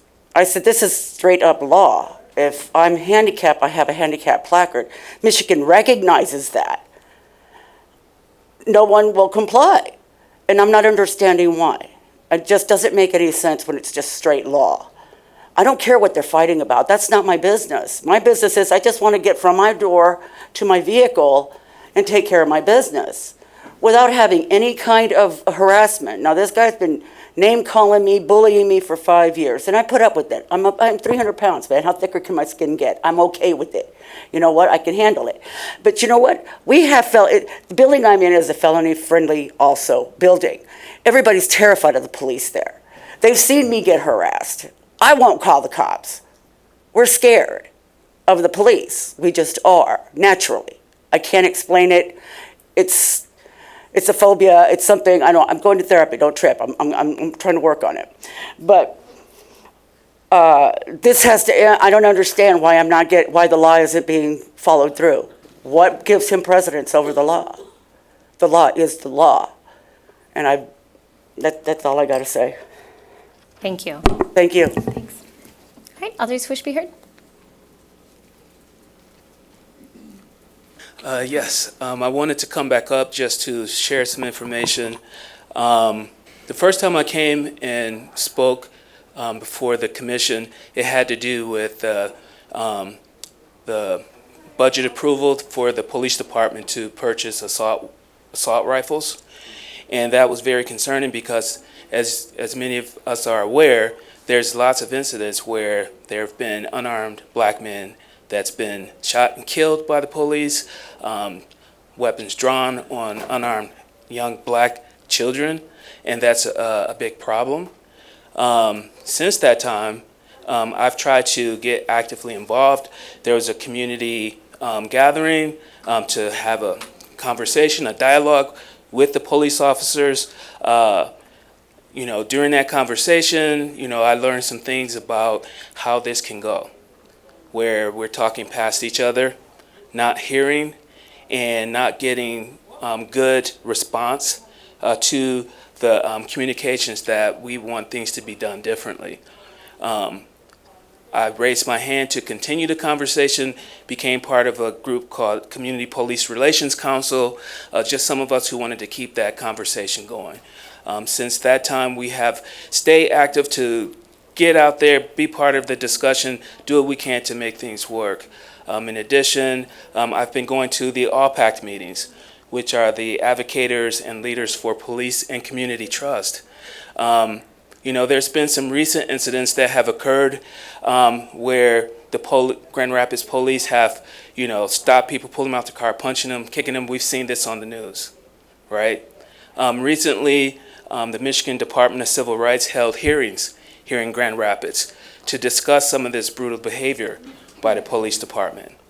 On the same day that that was happening, there was an incident that occurred where the police pulled some young black men over, pulled them out of the car, tased them, and it was all live streamed.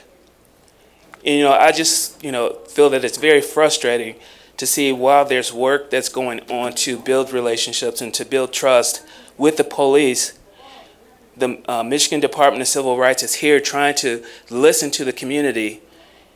The same day the police is having this type of behavior. I really would just like for us to, as a commission, as a city, to work smart. If the police are doing things like this, I believe we should have zero tolerance for that. And then at the same time, as a community, as a commission, we should do as much as we can to support those who are working together to try and build trust. We just got new co-chairs for our All-PAC chapter. Chief Kittle was one of them. He isn't now. We have new co-chairs, and I hope you guys could make it out to some of our meetings and support the work that we're trying to do. Thank you, Mr. Robinson. Perfect. Thanks. Thank you. All right. Hi, I'm Marian Barrera Young. I've worked in the community almost 30 years as a crime prevention person, working with public safety, dealing with public safety issues and working with the officers one-on-one. And over those 30 years, I'm hearing the same problems, not with the officers, but from the community. And at that time, we weren't teaching our kids what to do either. The community has a responsibility to teach their kids what to do when they're stopped by the police. And a lot of this can stop escalating a problem when you're stopped. Get out of the car, show your hands, and do what's told of you. And if it's wrong, if they stop you unjustly, then you have grounds to deal with that. But when you start fighting, it escalates to another level where you could get tased or something else could happen to you.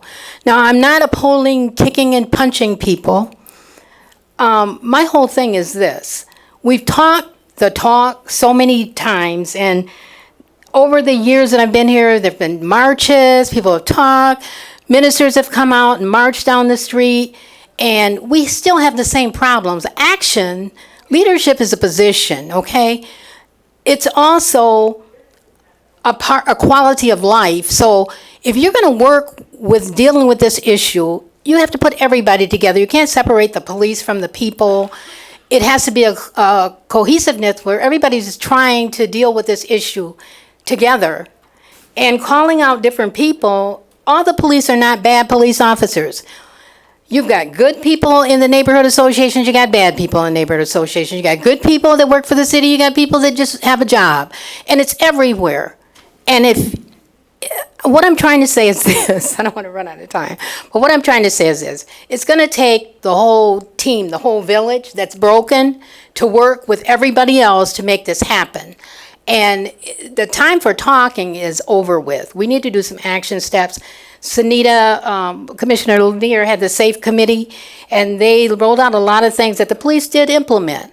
And to jump on Chief Kittle, and he hasn't been in office, I mean, he was like appointed there, and he hasn't had a chance to even digest anything.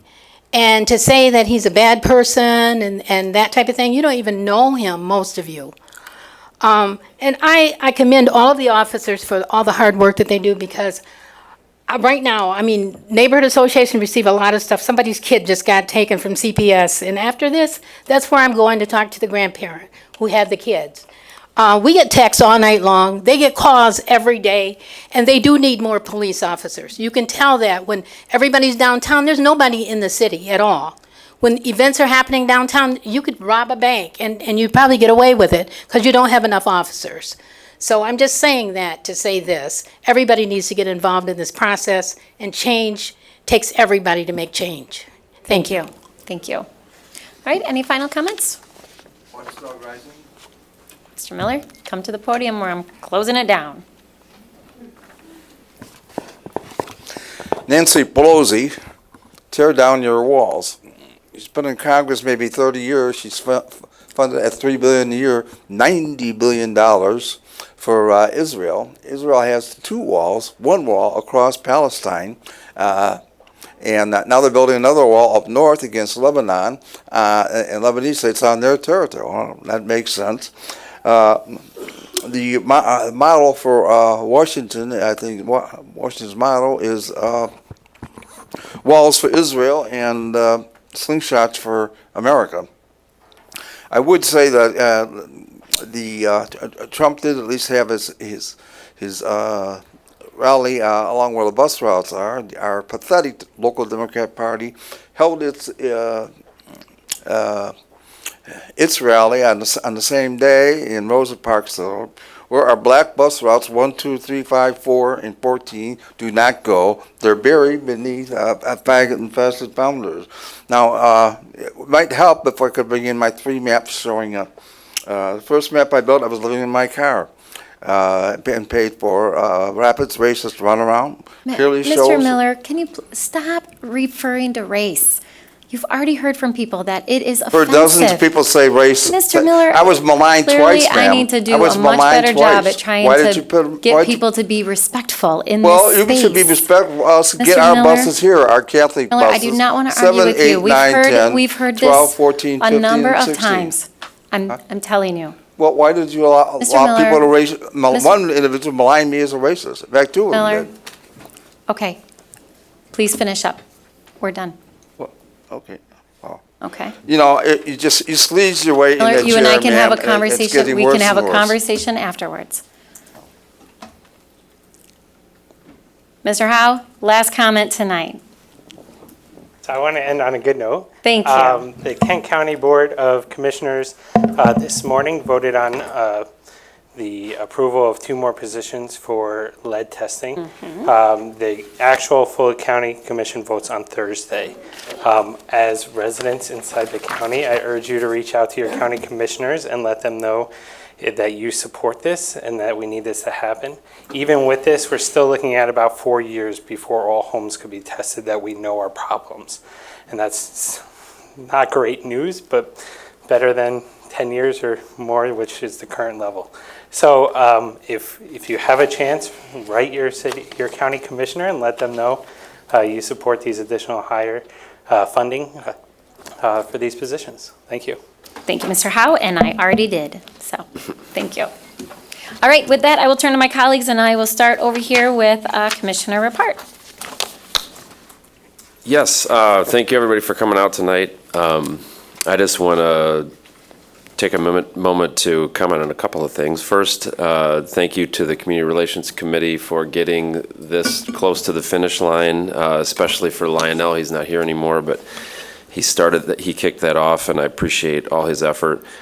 I will say this, a shameless plug. If we're going to expand it to 13 members, that means we need 4 more community members to step up. And so if you're interested in serving on that board or commission, please submit your information so that we can round that out.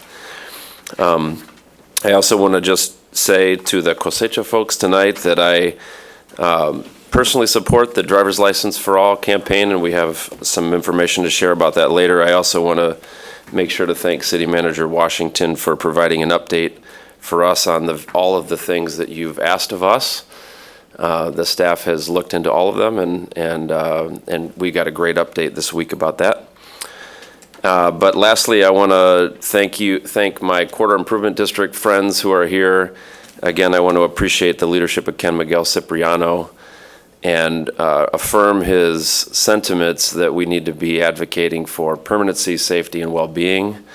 I also want to really thank and affirm what Ms. Siney Jordan said about the first ward, portions of the first ward who've had some disinvestment. So while I support the third ward equitable investment, if you cross Jefferson and you go down South Division, we have some of the same historic disinvestment. So I appreciate her comments about that. And just want to thank Ms. Angelica Velasquez for being here as well. Thanks. Thank you, Commissioner. Chair of our Appointments Committee, so if you're interested, contact Commissioner Part. Commissioner Moody? I just want to thank the community for coming out and for voicing your opinion. Everything that has been said tonight, we definitely do hear and we do respond in our own way, and that it's important that we continue to listen. So thank you for coming out, and I do appreciate your comments. Thank you, Commissioner. Commissioner Kelly? Thank you, Mayor. And I want to thank everybody for coming out tonight, too. And I am thrilled to see us making movement on the Granville and the South Division plans. Thank you for all the organizing efforts that you've done. I know that you've done a lot of it. Angelica, I know personally, you and I have talked, and you have organized a lot of people and fed a lot of people to get them involved. So congratulations. Thank you, too, for the comments on the Human Rights Ordinance and all the work that the Community Relations Commission has done, and others. I know Lionel's already left with his son, but I'll pass on my thanks. I had the opportunity to do that earlier. And thank you, Jeremy. I also want to mention that the mayor and I actually saw Mr. Davis cleaning up in the North Monroe area. Yes, we did. The day that they did have the opening for the Embassy Suite. So there he was. And I don't know, I think he might be out in the hall. He's been popping in and out. I wanted to thank him for that. I also want to express condolences for the family of Scott Bilesma. Officer Bilesma died after a 2-year battle with ALS, and we are very sorry for his family and offer our sympathy as a commission. And then I also wanted to address, I didn't see people here with this proposal, but I wanted to talk a little bit about the proposal to switch elections, our local elections, from odd to even years. First of all, I do want to say that I personally take umbrage to any suggestion that any members of this commission have any desire in any way to do voter suppression, because that has been mentioned by some. That's certainly not the case. Many of us, in fact, have done voter registration. However, we know that there is interest in considering whether to change these, our elections from odd to even years. Some communities have done it in the state of Michigan.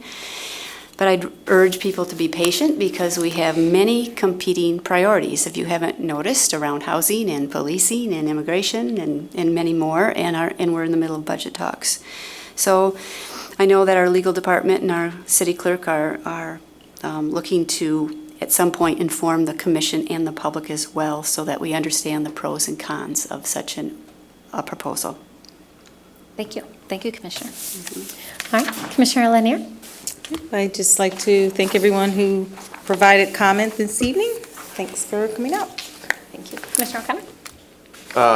Thank you to the city manager and staff today for our budget presentation. It's good to get that process started and begin working through the difficult task of figuring out how to be fiscally responsible, yet investing in people and community and neighborhoods and the things that we all hold dear. And so I look forward to the next several weeks as we figure out how to best align our resources with our values and try to figure out how to continue to make Grand Rapids a world-class community.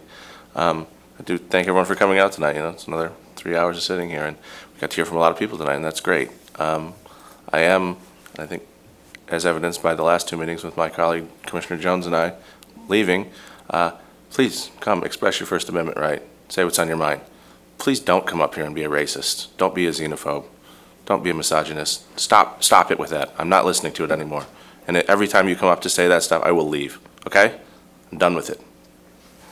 Thank you, Commissioner. Commissioner Jones? Yes, Mayor, I do want to join Commissioner O'Connor in recognizing and thanking City Manager and City staff for presenting the proposed budget on this morning. Looking forward to our next couple of work sessions to work through the budgeting process. I also want to thank all of folks who came out on this evening, as well as those who are watching. So, thank you. Thank you. City Clerk? Today was filing deadline for city elections, and so we will be having an August primary citywide. It's probably unprecedented, but there's a lot of people that are interested in the Library Commission. And so there are 3 positions open for the Library Commission for a 6-year term, and there's a partial term. Only 1 candidate filed for the partial term, so that one would be on in the November ballot. But 7 candidates filed, so the top 6 will go to November.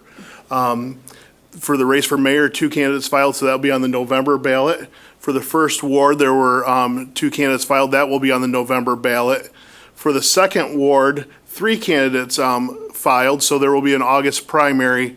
If someone gets a majority, then they're elected. If no one gets a majority, then the top 2 go to November. And everybody's afraid of Commissioner Moody, because he's the only one who filed in the 3rd ward. So he and there's always write-in positions too. So he'll go automatically to the November ballot as well. So that's the status of those. So for those watching, we will have a citywide August election.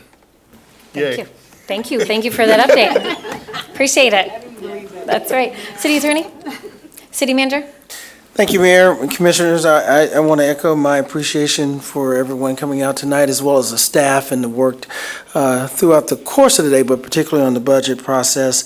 I do want to, I provided all the commissioners an update of a memo that staff has took time to evaluate some of the concerns around feedback around the driver's license for all, as well as an update on our progress in developing a policy for our interaction with federal authorities. I had a chance to meet with City Attorney and Police Chief earlier today, and what I'll do in the essence of time, I'll make these copies of the memo available for anyone who would like one. I'll give a copy to Ms. Stacy Stout and ACM Doug Matthews.